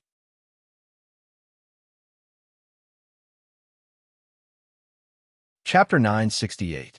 Before and after a big battle, there would usually be a period of calm. For example, in the past few days, Tang In was on his way to the capital of Bran. The Bran reinforcements were on their way to the front line. The barbarians were on their way to attack the Bran army's defensive line, and the Grey Coat army was on their way to expand their battle results. Look, everyone was on their way. Occasionally, there would be some differences because there were people on the waterways. The river was vast and boundless, and the sparkling waves reflected the golden afterglow of the setting sun. In the distance, cold fog gradually formed and spread silently. Occasionally, a few waterbirds would be startled by the waves that were cut by the bow of the ship. They stepped on the water and fluttered away, bringing some vitality to this dead and still scene. There are not many waterways in Bran, and if there were, it would be a big river. For example, the boundless river that separated the north and south of Bran was the place where the large ship was passing through. As the saying goes, when the forest is big, there are all kinds of birds. When the river was wide, some hidden dangers would appear. As the saying goes, those who rely on the mountain eat the mountain, and those who rely on the water drink water. Everyone knew that there were many mountains and bandits in the north of Bran. Therefore, it was normal for there to be bandits on the river. The reason why it was not famous was not because there were not enough bandits here, but because it was a commercial route. The Bran attached great importance to it, and it put in a lot of effort to clean it up. Therefore, as long as they walked on the designated waterways, there would not be any problems. On the contrary, it was hard to say. At this time, in the cabin of the ship, the smell of blood was strong. Some big men dressed as sailors were lying on the ground. Iron hammers, iron chains, and other weapons were scattered around, moaning slightly. Smuggling? Well, I don't know. Is smuggling illegal? He rubbed his forehead with one hand and was a little distressed. Michaud, who was wearing a silver mask, grabbed the captain's hair with one hand and pressed him on the control panel. So, our current position is not within the designated waterways. Yes. Hoochie. Yes. The captain spat out blood and seemed to have lost a lot of teeth, making it difficult for him to speak. I have a question. What if you encounter bandits? It can't be that coincidental. Huff. And we're familiar with some of the water bandits. When the time comes, huff. We just need to pay a toll. I see. As far as I know, there are many pirates here, and they are divided into many factions. Do you know them all? I know some. That means you don't know all of them. How dare you leave? Michaud nodded thoughtfully. Suddenly, he grabbed the captain's head and smashed it on the iron console. Blood splashed everywhere, and the captain screamed in pain. You King smuggler. How dare you take my money and take me on board? Michaud asked. Pay me back. I'll pay you back now. Don't hit me. Please don't hit me. Amidst the wailing, the cabin door was suddenly pushed open. A young man rushed in and hurriedly said, Captain, there are many small boats about 5 miles ahead of the ship. They are quickly encircling us. Flag signals don't work. They should be pirates. Michaud paused for a second and took a deep breath. Then he picked up Sheba from the ground and wiped the blood stains off his face. Here's your chance. I hope your face will work. Michaud said softly. I don't want the money, but if they don't give you face and force you to board the ship, don't expect me to give you face. Do you understand? Yes, I understand. Don't worry, very good. I like smart people. Let's go. I'll accompany you to the bow. Michaud walked towards the cabin door with the trembling captain. Suddenly, he thought of something and turned to the young man. What is that person doing now? She's been staying in the cabin the whole time, the young man replied without hesitation. He seemed to know whom Michaud was asking about. Ask her to come to the deck. Be polite in the name of the boss. Yes, sir. Also, tell the leader's family to stay in the cabin and don't come out. Michaud's eyes flashed under the silver mask as he walked out of the cabin. He was somewhat depressed. Tang and asked Michaud to arrange for Josiah's family members to go to the north. This showed how important this matter was. After Michaud took over, he didn't dare to be negligent. He carefully took a group of people to a port city and decided to go back by water. Of course, the water here didn't refer to taking a ship that specialized in carrying people. That was a channel controlled by the government, and the investigation was very strict. Although Josiah's family members hadn't been completely exposed yet, Michaud didn't want to take the risk, so he turned his eyes to the merchant ship. It was very common for merchant ships to bring people along to earn some extra money. It was just that there were a little too many people, and ordinary merchant ships didn't have that many cabins. After waiting for a long time, they spent a lot of money to contact a suitable large merchant ship 2 days ago. This ship was willing to take them to the north. This was originally a good thing, but who would have thought that this merchant ship was a smuggler's ship? It wasn't exactly a regular waterway, and on the way, they would pass through places where pirates often appeared. When Michaud found out that something was wrong, it was already too late to deal with the smugglers. Now, the pirates had already come to their door. Michaud sighed and shook his head slightly. If it was just them, it wouldn't matter how many pirates came. Even if they were outnumbered, they could always escape. But the key now was that Josiah's family members were also on this ship. Once they started to fight, the meager manpower here obviously wouldn't be enough to take care of them. Fortunately, what a coincidence, she was also on the ship. Thinking of the person who rushed over when the ship set off 2 days ago, Michaud suddenly felt relieved. With her strength, as long as she made a move, a mere pirate wouldn't be a problem. The problem was, if she made a move later, what reason should he use to persuade her to help? Thinking about it, Michaud walked to the bow of the ship with the smuggler's captain. Now that the ship was slowly coming to a stop, about 3 miles ahead of them, as the young man said before, many small boats were rapidly approaching. Faintly, the sound of laughter and shouting could be heard along the wind. Michaud narrowed his eyes and looked at the blade light reflected from small boats. Once again, he confirmed the identity of the other party. There was no doubt that they were pirates. He turned his head to look at the captain who was trying to open his bruised eyes and asked, "Do you know them?" I can't see clearly. Don't be nervous, I'll describe them to you. Most of them are wearing dark black clothes, and some are wearing black leather armor. The weapons in their hands are all long-handled, single-sided axes. Tiger Shark. God, it's the Tiger Shark pirates. Before Michaud finished speaking, the smuggler's captain seemed to have thought of something, and his face suddenly changed, and he screamed in horror. Michaud frowned when he saw this. You don't know them? I know. Michaud shook his head. Haha, you're a smart man. You know them, but they don't know you. Am I right? From the corner of his eyes, Michaud saw the young man walking to the deck with a man in a hooded robe. He regretfully patted the smuggler's shoulder and said, "It seems that you are useless to me." Seeing that his delaying tactic was exposed, the smuggler's captain hurriedly retreated and shouted in panic, I can sail. Don't kill me, I can sail. Unfortunately, I can also sail." Michaud's figure flashed, and he instantly appeared behind the smuggler's captain, grabbed him by the back of his collar, and threw him into the river. No! The man's scream disappeared, and the water splashed everywhere. Michaud didn't die immediately. Since he was the captain, he was naturally familiar with the water. After a while, he appeared on the surface of the floating river and kept struggling. However, no matter how good he was at swimming, It was impossible for him to swim to the shore in this boundless river. Why? The man's voice was light, but there was a questioning tone in his voice. Michaud turned around and looked at the man in a robe who was quietly looking at him from the deck. He thought of the man's character, so he walked over and explained patiently. This is a smuggler's ship. The captain is up to no good. He took us to the area of the pirates. Michaud stopped 3 meters away from the man in a robe and bowed. Let me introduce myself. I'm Michaud, a subordinate of Boss Tang On. The man in a robe thought for a moment and said, Gray Space. Yes. Do you know me? I've seen you several times, and I often heard about you from my boss. But I haven't seen you before. Well, I booked that hotel.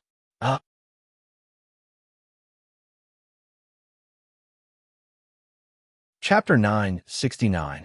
At this point, there was no need to guess anymore. The woman in the hooded robe was naturally Sylvia.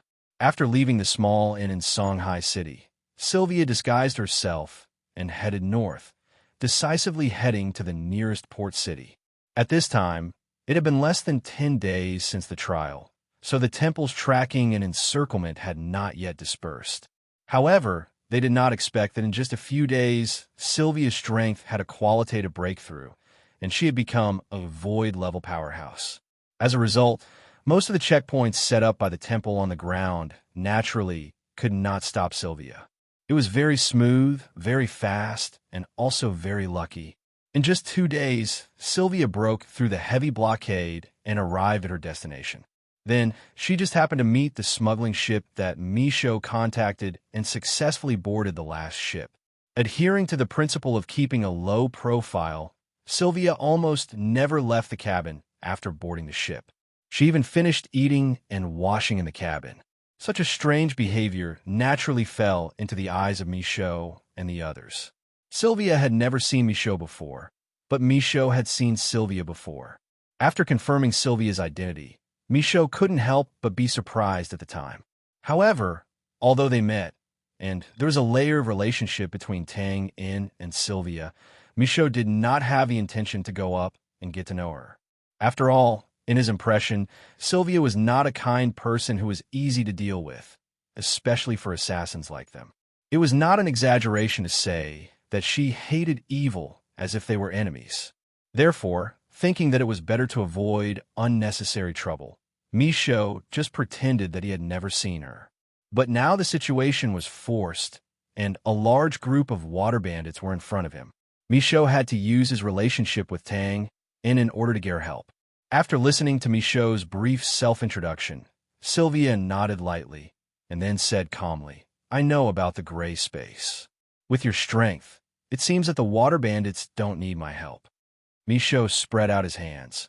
The situation is a bit special. Now, there are not only us on this ship, but also other ordinary people who need protection. So, you are not telling the truth. Sylvia shook her head and looked at Michaud calmly. Although I haven't dealt with you before, I know his way of doing things. As his right-hand man, the gray space, which is you, will not care about the lives of irrelevant ordinary people. It sounds like a crooked stick will have a crooked shadow. Michaud licked his lips nervously. First, he was intimidated by Sylvia's natural aura. After all, she had just broken through to the void level. At this stage, her aura was at its peak and could not be completely restrained. And Michaud was not Tang In, so he naturally could not be calm. Of course, this was not the most important thing. The key was that Michaud couldn't answer her question truthfully. What could he say? The group of ordinary people who needed protection was actually Josiah, the family of his boss's lover. Although Michaud didn't know the relationship between Sylvia and Tang In, he knew that there was something going on between them. Aren't you asking for trouble by saying that? You are hiding it. Michaud's hesitation was immediately noticed by Xiao Weian. It seems that this group of people is very important to you. She paused for a moment, and then an unpleasant thought popped into her mind. Is it about his girlfriend? She frowned. That's why a woman's intuition is really a terrible thing.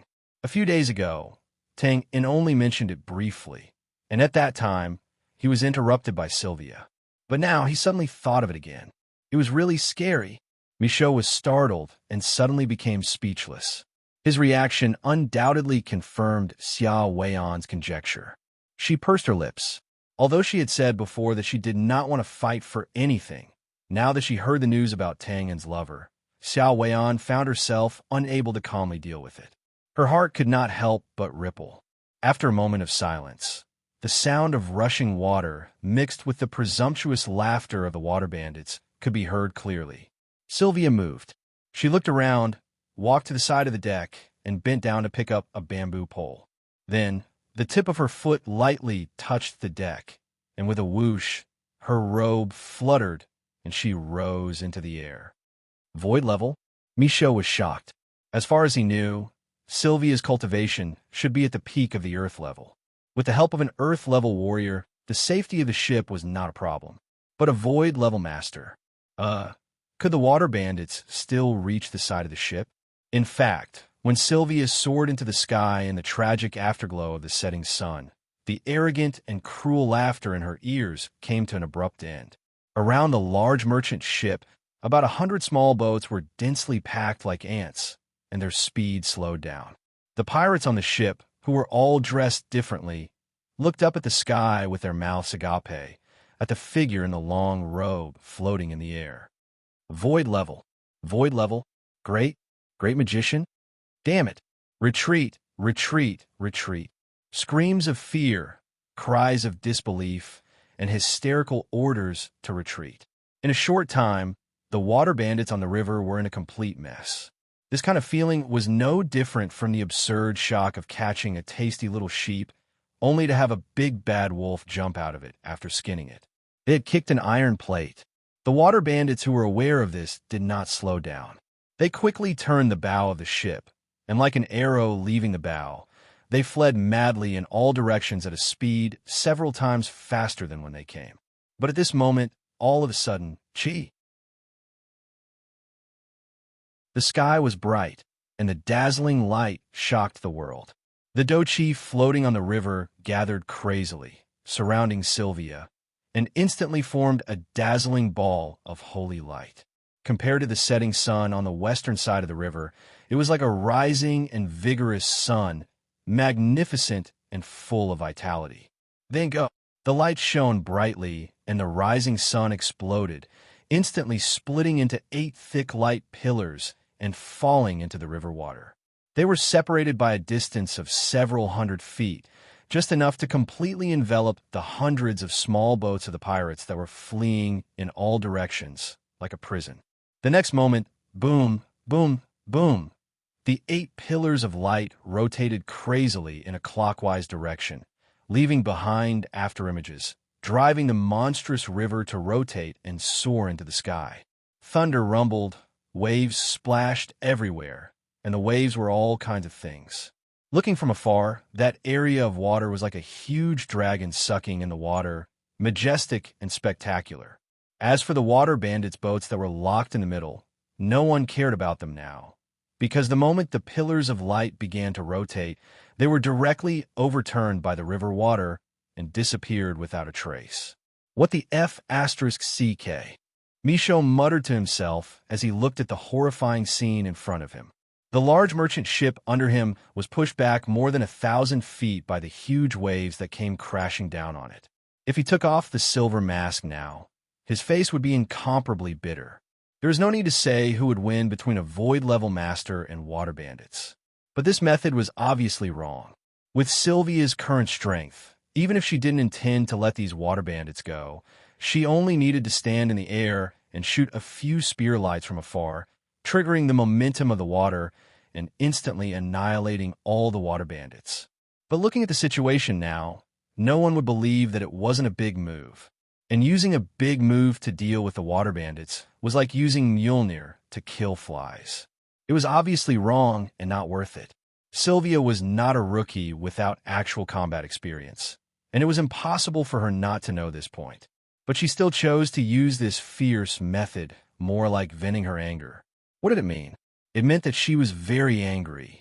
Touching his forehead, Michaud smiled bitterly and murmured, boss, it's not that I don't want to help you cover up. It's just that I can't bear it. The night wind blew, and gradually, the speed of the rotating light beam slowed down. The huge waves that rose into the sky once again returned to the river. Except for the area that was still covered by the light beam, the outer area of the river gradually returned to its original calm. With a soft hum, Sylvia slowly floated in the air from a distance. Even her hood was blown off, and her expression was still calm. Approaching the side of the boat, she paused for a while, swung her hand, and with a whoosh, the bamboo pole was shot straight down. Misho subconsciously lowered his head and was stunned for a moment. Only then did he realize that the smuggling captain, who he had thrown into the river before, had actually used the momentum of the waves just now to come to the side of the boat. But his good luck ended here. Before he could grab the side of the boat, the bamboo pole shot down from above, and with a whoosh, he disappeared. He didn't know whether he was nailed to the bottom of the river or not. Slowly landing on the deck, she didn't look at the surrounding members of the gray space who were looking at her like a ghost. She walked straight to the cabin. Paused for a while, she thought for a moment and turned to look at Michaud. If you have time, tell me about her. It's her, not him. What else could Michaud say? Smiling bitterly, he nodded. Okay, when I have time.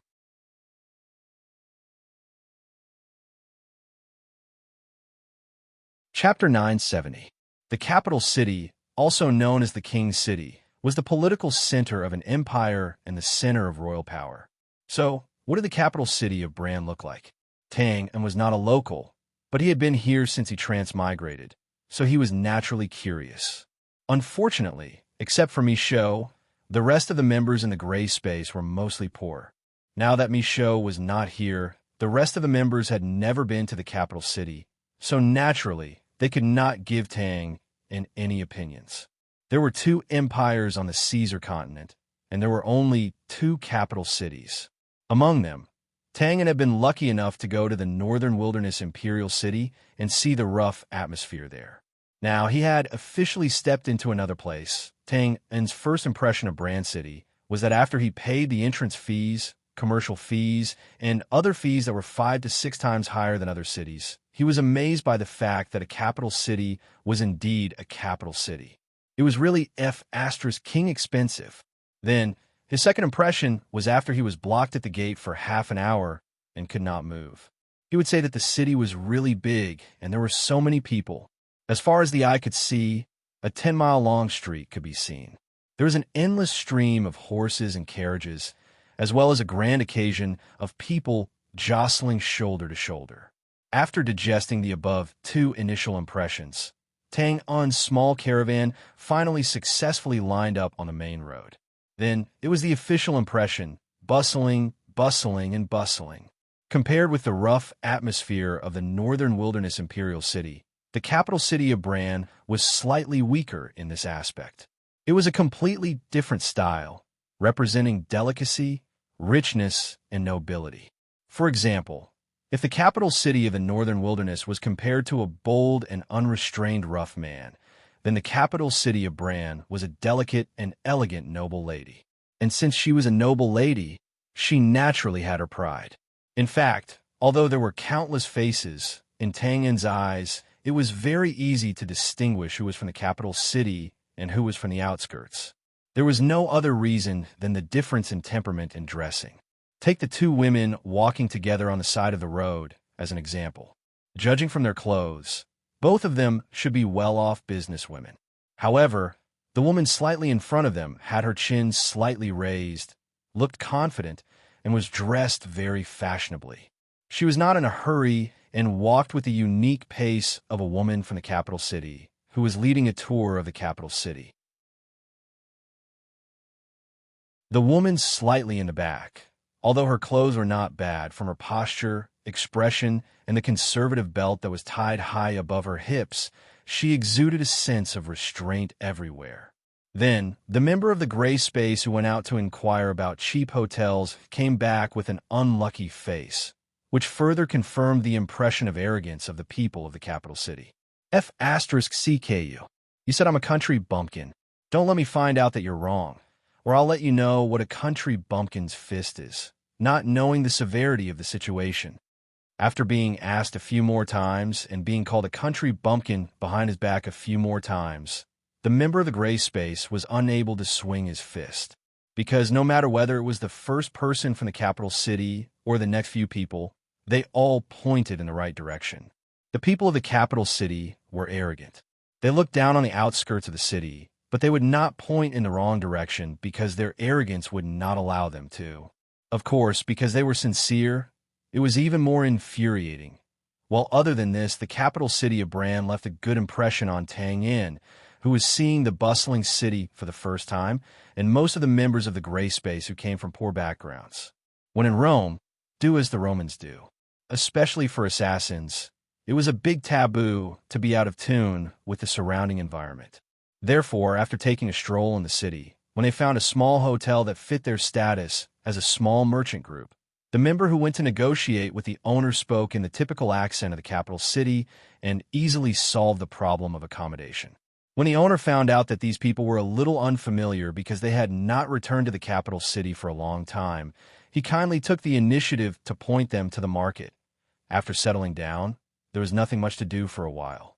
Tang generously gave the members money and let them walk around the capital city to familiarize themselves with the terrain and relax. As for Tang In himself, he first went to the contact point of the secret organization in the capital city. That's right, the secret organization had a branch in the capital city of Bran. However, this was not the idea that Tang In came up with. It was Losha's suggestion when the Grey Coat Army and the Bran reached a cooperation agreement. After all, the distance between the north and the south was too far. At that time, in order to avoid being deceived by the new nobles, the secret organization that had always been active in the north set up a branch here to collect information. It was worth mentioning that the simple topographic map of the palace castle that Tang In had previously obtained was also the work of this branch. This was a ready-made clothing shop. The shop was neither big nor small. Because it was located in a remote area, business was not very good. In other words, this place was very ordinary and did not attract much attention. After roughly observing the periphery and not finding any problems, Tang In, who was disguised as a middle-aged man, stepped into the shop. He stayed in front of the checkout counter for a while and was immediately invited inside by the waiter with the excuse that he was going to the backyard to get the goods. Probably because the waiter had used some method to secretly inform him. As soon as he stepped into the backyard, a slightly plump man with the temperament of a profiteer came up to him. Seeing this, Tang In took a step forward and bowed. He said coldly, "Hello, you must be Sir Burnell. Nice to meet you. My name is Jack." Although the secret organization had been taken over by Tang In for a long time, it was indeed the first time that he had met the person in charge of the secret organization, Burnell. Since it was the first time they met, Tang In naturally would not reveal his true identity. Thus, Jack's common name came in handy. Nice to meet you, Jack. You must be an important guest from the gray space. I have received the news long ago. I have been waiting here for a long time. No need for formalities. No need for formalities. We are all people who work for the Grey Coat Army. This slightly plump merchant called Burnell really had the talent of being a friendly merchant. After laughing, he grabbed Tang In's shoulder and shook it intimately, instantly closing the distance between them. Hearing this, Tang In could not help but pause. Before this, they had indeed contacted this place, but they did not say that they would definitely come. How could he explain that they had received the news long ago? However, after thinking about it, it was not difficult to analyze. After all, since they had already come to the south, it was normal for them to make this trip. Nodding, his tone was still cold. "Then I won't stand on ceremony, Sir Burnell. Boss wants all the information about the palace castle of the Bran, so..." The members of the gray space had always been cold to outsiders. Tang In was now able to imitate them vividly. "Of course, that's no problem." Burnell nodded and agreed without hesitation. He waved his hand and ordered the waiter to prepare. Then, he turned his head and said to Tang In, "The information is a little complicated. It will take some time to organize it. Why don't we go in and have a drink first? Then I will disturb you. During the mission, I will only drink tea." He gave a thumbs up. "Haha, I understand. Brother, you are indeed one of Leader Tangen's people. You are so cautious. Please, I'm just working for the boss. I'm not one of his people. Unplease. That's not bad. I have admired Leader Tang for a long time. Unfortunately, every time we meet, I lack some luck. Now, I am directly transferred here. Sigh. I don't know when I can fulfill my long-cherished wish. Haha. There will be a chance, after a while, at the back door of the shop. After agreeing on the next time to meet, Tang In once again bowed to Burnell, who seemed to be his brain-dead fan. Then, he left in a hurry with a black bag and disappeared. At this time, the waiter who had been standing next to Burnell looked in the direction where Tang In disappeared. His face suddenly turned cold, and he asked in a low voice, "Sir, do you want to send someone to follow him? Are you stupid? Do you want to die? Or have you been here for too long that you can't remember things?" Burnell shook his head without thinking. "This is a member of the gray space. Do you have the ability to follow them?" The waiter also knew that he had asked a stupid question.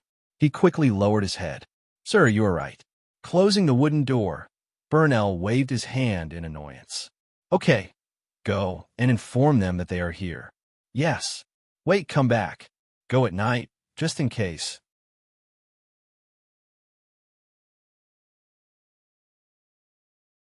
Chapter 971.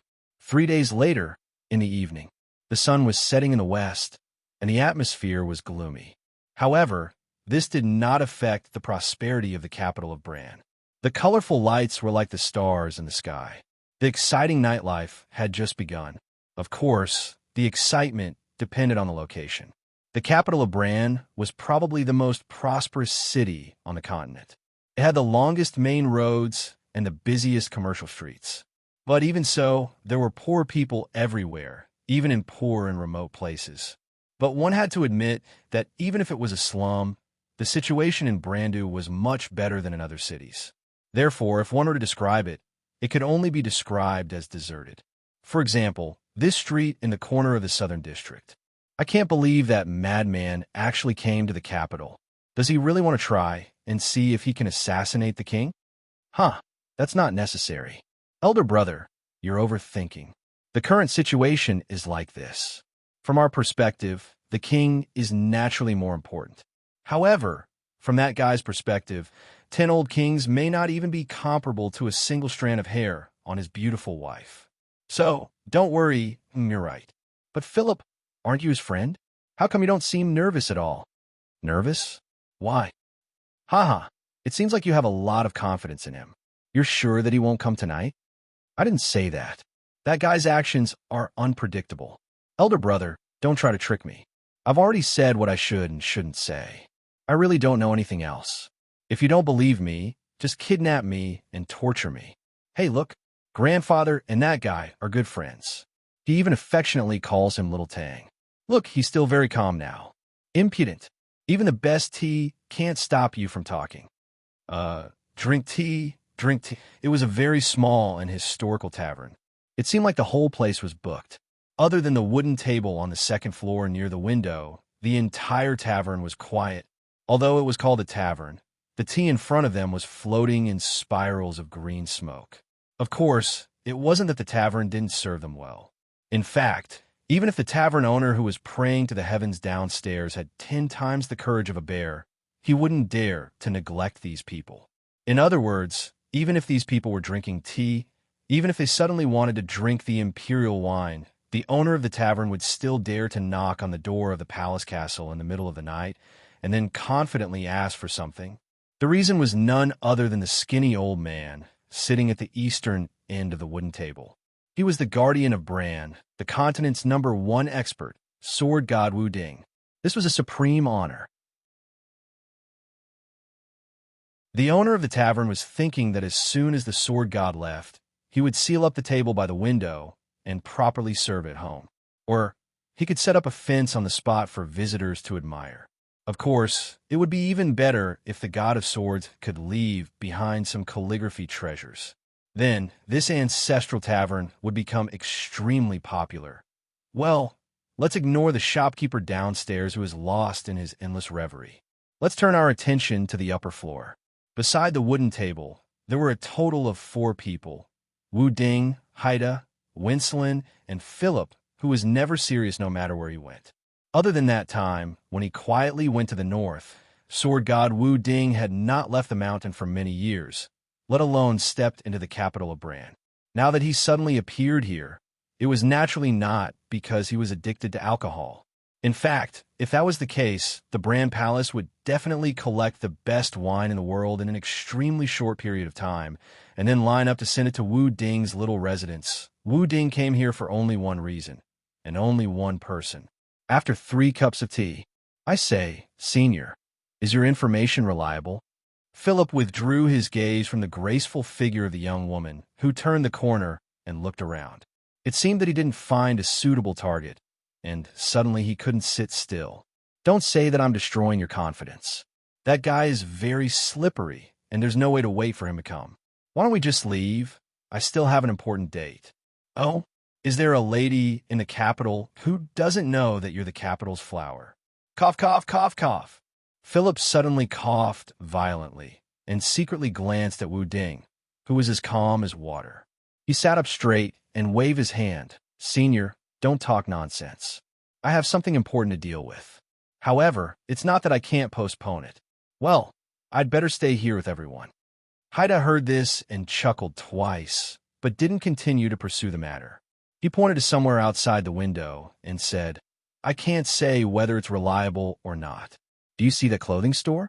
That's a branch of the Gray Coat Army, secretly set up here to collect information.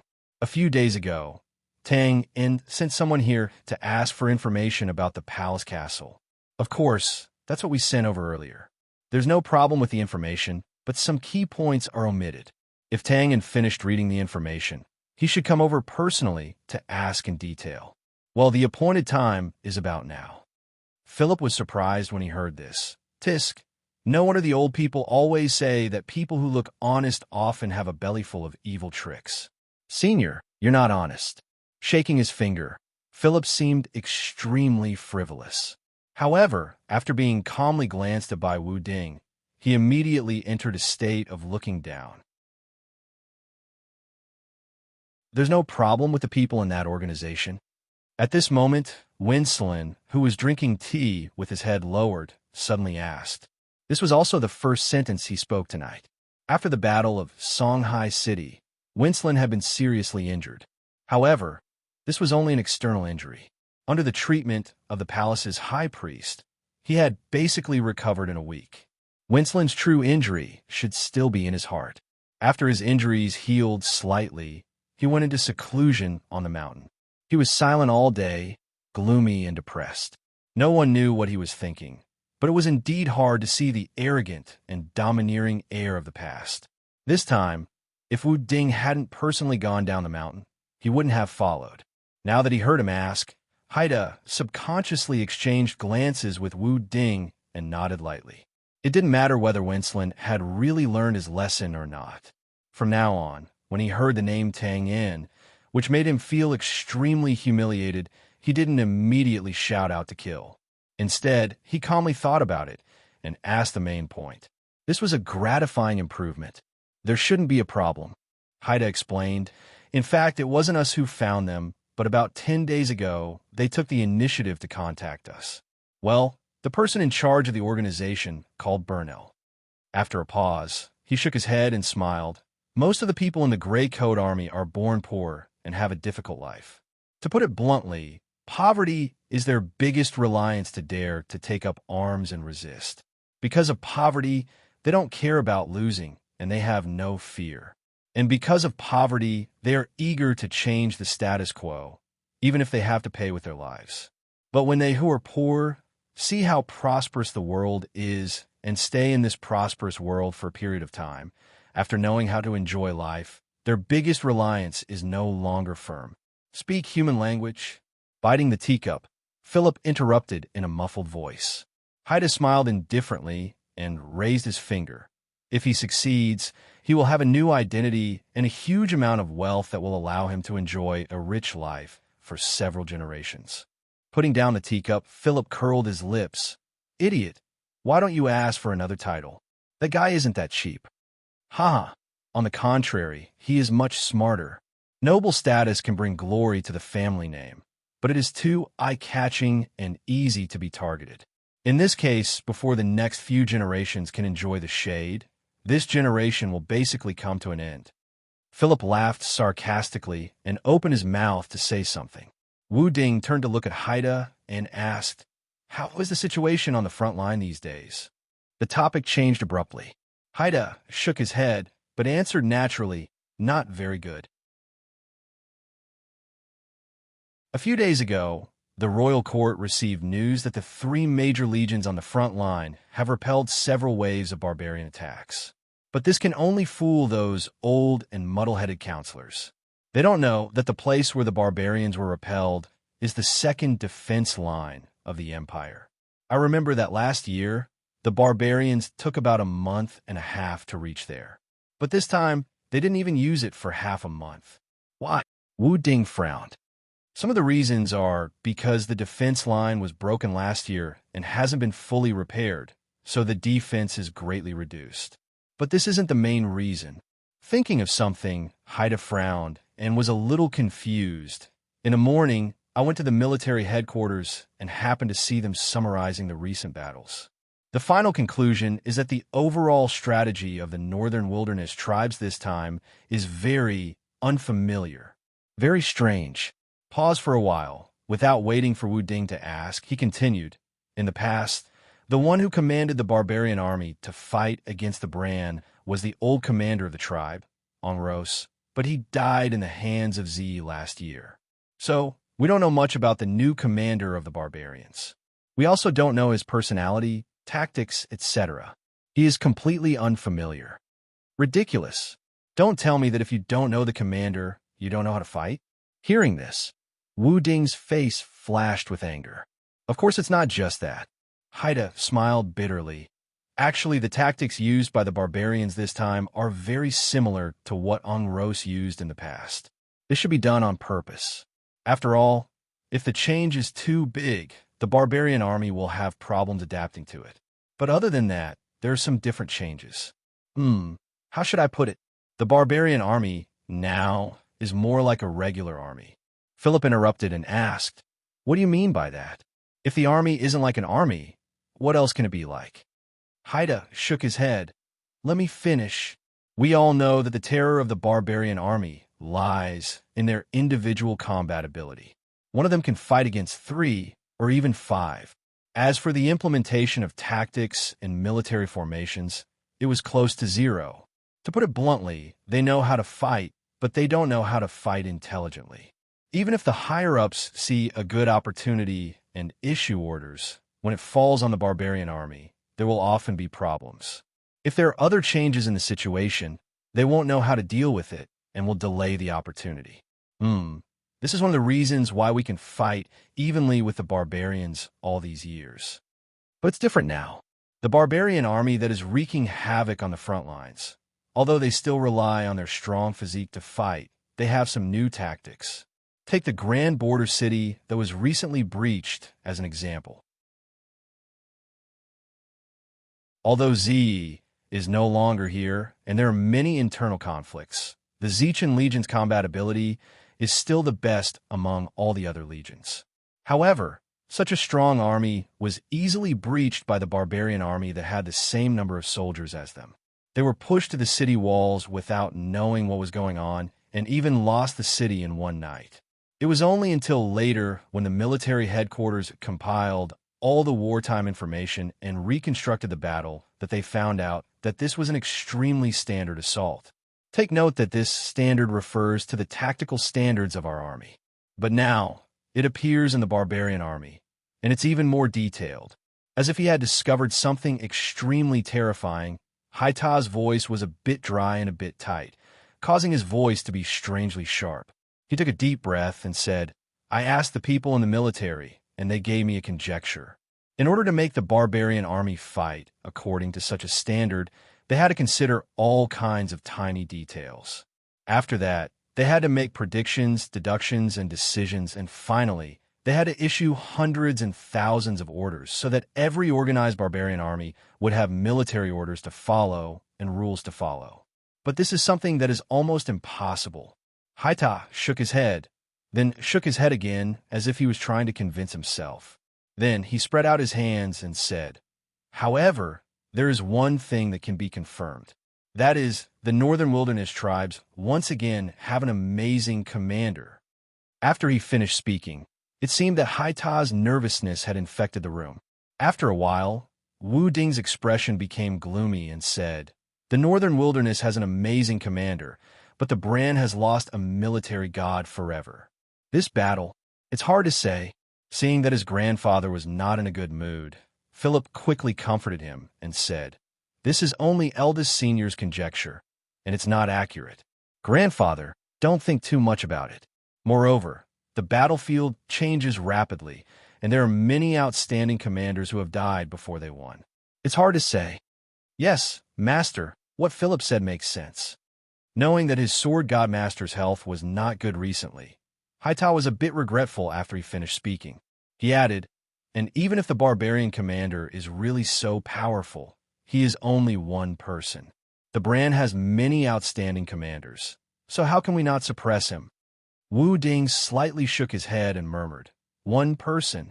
Z is also one person, but he suppressed the Northern Wilderness tribes for decades. Seeing that their persuasion was not effective, Haita and Philip became anxious. Just as they were about to say something, Winston, who had been silent all this time, suddenly raised his head and narrowed his eyes. A cold light flashed in his eyes as he looked out of the window and said, "This black carriage has already circled the street 3 times. Huh? This sentence instantly drew everyone's attention. In order to avoid alerting the enemy, there were only 4 people in this operation, or rather, only Wu Ding. They were afraid that Tang and would see through them. For this reason, they did not even light the oil lamp when they drank tea. It was also because of this that the few people who were not professionals did not notice anything strange. In the end, it was Winston, who had been silent, who suddenly said something shocking. Haita and Philip were stunned when they heard this. They subconsciously looked out of the window and indeed saw a somewhat familiar black carriage slowly passing by them. They turned their heads and looked at Wu Ding. Wu Ding turned his gaze and instantly collected his emotions. He muttered to himself and said, "Let's wait and see. Little Tang is extremely good at disguising and hiding. His attainment in this area has reached the peak. If I don't see it with my own eyes, I won't have much confidence." So powerful. While Philip was stunned, Winston seemed to have noticed something. He narrowed his eyes again and said, "The carriage has slowed down."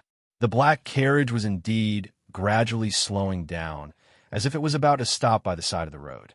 Not far away from the carriage was the clothing store that was still open for business. Some tensed their bodies, some gradually bent down, some held their teacups and hovered in the air. The few people had different reactions, but their gazes were all on the black carriage. The room fell into silence. Finally, the black carriage stopped in front of the clothing store. After a pause, the coachman knocked on the carriage wall and shouted a few words. A figure lifted the curtain, rubbed his eyes, and scratched his head. He walked out of the carriage in confusion and then looked left and right as if to confirm the place.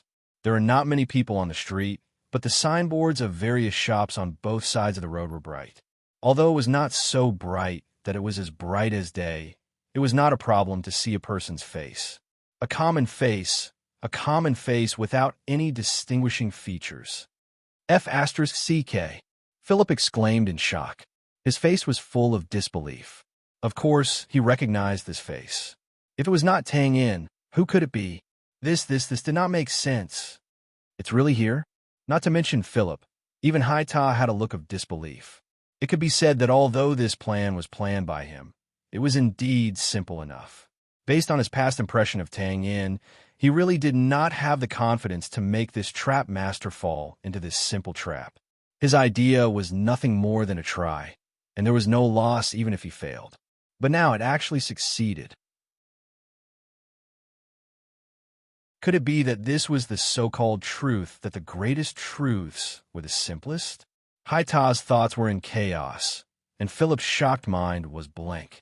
Only Winston, the moment he saw Tang Yin's face, crushed the teacup in his hand with a bang and suddenly stood up. In the room, only Wu Ding's expression was as calm as water. He looked at Winston, who clenched his fists and trembled slightly. He sighed and shook his head gently, as if he was a little disappointed. Then he turned his gaze and looked at Tang Yin, who was walking into the clothing store, and slowly stood up. "Let's go." Yes, let's go." Haita instantly came back to his senses, turned his hands, and immediately handed a simple long sword to Wu Ding. Sword God, of course, was named after the sword. This simple long sword was Wu Ding's famous weapon. Although he did not have much hope before, just in case, Haita still invited this sword. After all, to deal with a freak who could defeat 5 void-level powerhouses, even if he was as strong as Sword God, he did not dare to be too careless. However, Wu Ding did not take the long sword, but looked at Winston, who still had a complicated expression, and said calmly, return to the mountain.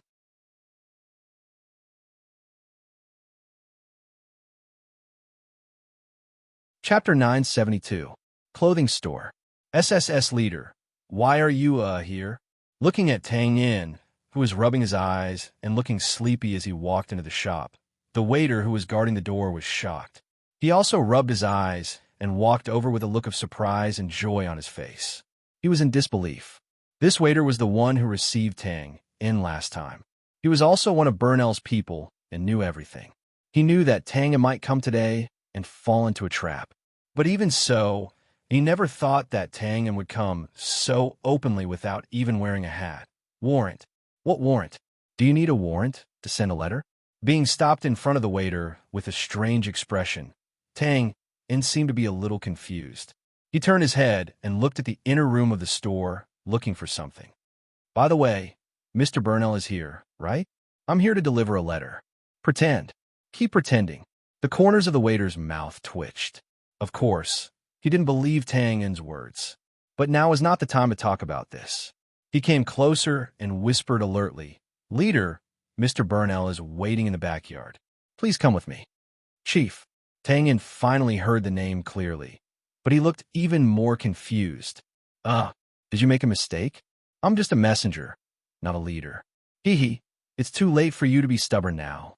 After secretly complaining, the waiter finally couldn't help but reach out and point at Tang Yin's face, whispering, "Leader, did you go out? Forgot to disguise yourself?" Disguise? Is it makeup? Does a man need to put on makeup when he goes out? The more Tang Yin listened, the more confused he became. Then he thought of something, and his face suddenly became unfriendly. He grabbed the waiter's lapel. "I say, country bumpkin, are you F***ing messing with me?" What? No, don't pretend. Leader, you really didn't. Know your ass. F***, this is really strange. Sending a letter and putting on makeup? Do you want to fight? The waiter had an innocent look on his face, while Tang Yin was furious. The two of them seemed to be speaking on completely different levels. They pushed and shoved each other. "Damn it, what are you doing? Can't you see that there are customers here? Do you still want to work?" Because the plan was too big, Burnell's nerves were always tense these days. He couldn't sleep well, but he didn't dare to show anything on the surface. He was afraid that Tang Yin or the people from the gray space would be monitoring nearby and see any flaws. It was not easy for him to wait until the appointed day. His mood was even more worried about personal gains and losses. He was afraid that Tang Yin would not come and cause the plan to fail. He was also afraid that Tang Yin would come over and he would not know how to face him. He wandered around the backyard a few times like a maniac before arriving at the main hall of the shop. When he looked up, he saw his subordinate arguing with someone in front of the door. It seemed like they were about to fight. He couldn't help but reprimand him. But immediately, when his eyes swept over the person's face, his body trembled. His eyes widened like copper bells, and he looked like he had seen a ghost. Tang! Leader, the waiter, who broke away from the fight, hurriedly walked over and whispered, "Sir, is this leader Tang in?" He said he is not. He just came to deliver a letter to you. Is there really such a similar person in the world, Burnell? Before he could finish his sentence, Tang in sized Burnell up and walked closer, as if to confirm something. Slightly plump, middle-aged, with the look of a profiteer. "You're Burnell, right? I finally found you. Take it. This is your letter." Then, throwing the letter in his hand unceremoniously, Tang in stepped forward and stretched out his hand. He poked Burnell's nose and roared furiously. "F***CK. You damn country bumpkins, listen to me. Don't think that you can be arrogant in front of me just because you have some money to open a shop. This is the capital, the foot of the palace. It's not up to you foreign country bumpkins to be arrogant. What kind of **T is this?" Burnell was stunned on the spot. He subconsciously wiped the saliva off his face, looked at Tangen's face, rubbed his eyes, and stared at him again. Then, he turned to look at the waiter. When their eyes met, the waiter spread his hands and said nothing, indicating that he didn't know what was going on either. Calm down, calm down. Maybe we made a mistake here. Sorry." Spreading his hands, regardless of whether this person was Tangen or not, it was not wrong to choose to temporarily settle this matter. This way, it would not arouse the suspicion of other customers in the shop. However, when he saw the other party's mouth that was constantly opening and closing, Burnell's heart suddenly moved. He stepped forward and stretched out his hand, shouting, "Shut up. Don't move." F***CK. Stunned, Tang in was frightened by Burnell's fierce expression. When he came back to his senses, he was even more furious. Just as he was about to raise his hand and throw a punch, his arm was firmly locked by the waiter who rushed forward from the side. He opened his mouth to curse, but Burnell's fleshy palm had already reached his mouth. He groped around, pinched something with his fingers, and suddenly pulled it up. Hiss! Tangen only felt a chill on his face, as if a layer of his skin was instantly peeled off. He subconsciously wanted to scream. However, his mouth was instantly covered by the waiter, and he could only whimper in a low voice. Burnell looked at the mask in his hand that was as thin as a cicada's wings and looked like human skin, then looked up at Tangen, who had suddenly become completely unfamiliar. Burnell's face suddenly turned pale, and his slightly plump body swayed. This kind of exquisite disguise, except for the legendary leader Tang, and who seemed to have 1,000 faces, Burnell really couldn't think of anyone else who could have this kind of ability. And now, the other party had disguised another person and sent him here. What did this mean? Burnell suddenly thought of something. He lowered his head and looked at the ground, his eyes drifting in a trance. Then, he took a few steps back, trembling as he bent over to pick up the letter that had just been thrown on the ground, and opened it. There was no signature, and there was no need for a signature. With a bang, Burnell slumped to the ground. His face was ashen, and sweat poured down like rain. After a while, the oil lamp on the second floor of the tavern was lit. "We've been discovered, or rather, we've been seen through from the beginning. The one who came was not Tang in, but an ordinary messenger. It's just that his height and face shape are a little similar to Tang in. If I'm not wrong, they followed this messenger from the beginning, and then drugged him halfway through the delivery of the letter and put a Tang in face on the messenger's face as a disguise. It was just a thin layer, and even the messenger himself didn't notice it. Nor did he have time to notice it, because when he woke up, he was already in front of the shop. What about the coachman? There's no problem with the coachman. He's got 10 times the fare, and let him wander around this street 3 times. What about the traitor? He's still alive, but he's quite frightened, and he's about to die. Do you know what he said in the letter? Since you've admired me for a long time, let's find a time to meet. You really know how to pretend. If you want to kill someone, just say it. And what do you mean? Do you still remember what I said before, that 3 days ago, Tang in sent someone here to get information about the King's Court Castle? If I'm not wrong, that's Tang un. At that time, the traitor was very enthusiastic, saying how much he admired and respected Tang in, and so on. The hidden meaning of his words was that he wanted to see Tang un and lure him out. Now that I think about it, this was the flaw. He was too eager. It aroused Tang, unsuspicion.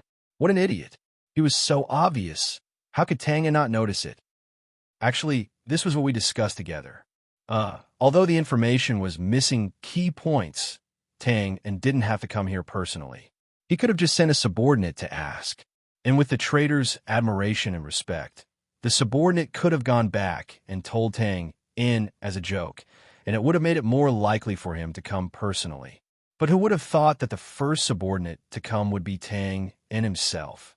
Sigh, drawing legs on a snake, what a failure. Huh, what did I say earlier?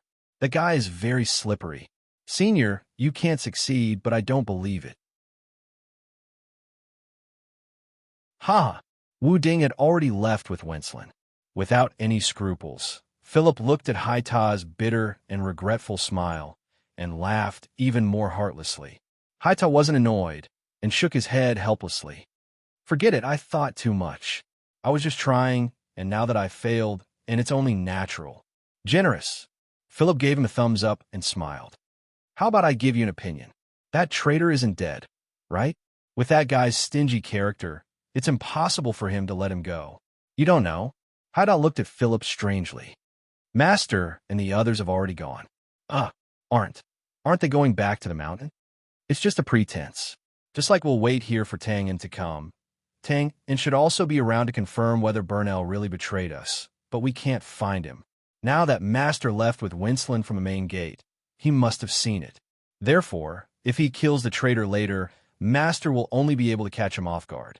Philip opened his mouth. But I was just joking. How could that guy be so stupid to choose this time to make a move? Haita shrugged and said casually, it's just a try. Following him for a few days is an opportunity, isn't it? I think you guys are bewitched. Bewitched or not, let's not talk about it for now. But Philip wasn't the only one who had doubts. Floating in the night sky, Wenslin, who followed Burnell out of the shop and left in a hurry, also asked Wu Ding a similar question. Wu Ding's answer was very certain. He will make a move, and he will do it right under my nose. Why? Because he wants to prove himself. Wu Ding's expression was still calm. His gaze swept over the speeding carriage below, and he said lightly, this is actually a gamble. Previously, he said that he wanted to enter the palace castle to assassinate the king, to threaten me not to go north. I have to admit that the possibility of him succeeding is not small. But in the end, it's just talk on paper. So in order to prove himself, this is the best opportunity. He knows that I'm probably around here, and if he can successfully assassinate Burnell in this situation, he naturally has the qualifications to threaten me. Wenslin was silent. He had to admit that this gamble was probably true. Then he couldn't help but feel sad. So what he said before was true. His opponent had always been his master. But he hadn't seen the situation clearly. How laughable. As if he knew what his last disciple was thinking, Wu Ding opened his mouth again. Don't think too much. Just like how your martial arts talent far surpasses your peers and is also envied by most warriors. In this world, there's always a mountain higher than the one before it. It's normal to have a few geniuses and freaks. For example, your master, I, was also called a genius when I was young. But at that time, there were people who were higher than me. But now, the title of the continent's #1 expert is pressed on my head. After a pause, he shook his head. I hope you can understand that the so-called God's favor is never to give people outstanding talent. This is actually a shackle. The gods with bad intentions just want to see you in a sorry state while carrying these shackles, or the miserable state of being crushed to death by these shackles. It's just like how people like to hang a carrot in front of a mule that can never be touched. You don't know?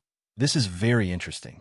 It has to be said that regardless of whether you want to believe this somewhat shocking statement or not, but you have to admit that with the sword god's current height, he can indeed see the essence of some phenomena clearly.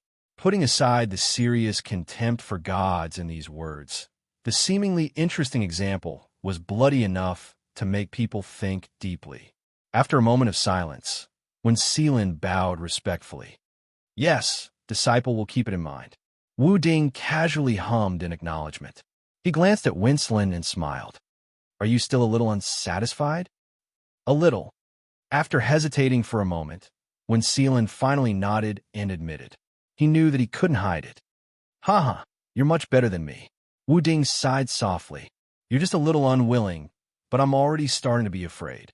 When Seelan suddenly raised his head when he heard this. His face was full of shock and disbelief. He had already admitted that Tang Yin's opponent was his master, who was on a completely different level from him. But he never thought that his master would be afraid now. The sword god was afraid? What did he do? Wu Ding was indifferent. Don't be so excited. This is the truth. At least when I was his age, I didn't have such strength. Comparing the first time we met and now, his speed of improvement is indeed frightening. If we calculate according to this trend, in the future, as long as he doesn't have any accidents, even if I don't grow old, the title of the #1 expert on the continent will be given to him. Hearing this hypothetical statement, when Seelan couldn't help but secretly breathe a sigh of relief. He stared at the carriage below and said in a deep voice, "This is an accident." Haha, you have confidence in me. Wu Ding smiled and didn't say anything else. After all, raising Tang Yin's prospects appropriately was a good stimulus for Wen Seelan. But if the stimulus was too much, it would be too much. At this time, the galloping carriage below had already stopped in front of a small, pitch-black attic. This was the residential area of the South City. The people who lived here were not rich. Naturally, there was not much exciting nightlife. Except for a few people who liked to walk at night, there was basically no one on the streets. The surrounding lights were sparse and dim. The moment the carriage stopped, the iron gate of the house was pushed open from the inside. It seemed to be an old man with a lame leg. Burnell, who hurriedly got off the carriage, flashed in. When Seelan didn't pay attention to this, he knew that his master's perception had been on Burnell. The perception of an expert was the most sensitive, not to mention sensing a problem with the target. Even if there was any movement around the target, his master could arrive in an instant. Of course, Tang Yin, who was also an expert, was also very clear about this. So he wouldn't use his perception. He could only use his eyes to look around. When Seelan's attention was also here, he was carefully observing all the corners around Burnell's house, hoping to find something. Not long after, Burnell and the lame old man appeared in front of the iron gate again. The latter also pulled out another carriage from the courtyard. However, Burnell's appearance had completely changed now. He was wearing a baggy coat and carrying a large and small bag that should have been prepared long ago. When he walked, he kept his wide-brimmed hat down vigilantly. Under the dim light, the reason why he could still be recognized at a glance was because of his highly recognizable fat figure. It's a bit interesting. As if he had discovered something, Wu Ding suddenly exclaimed. Then, he raised his eyebrows slightly and laughed.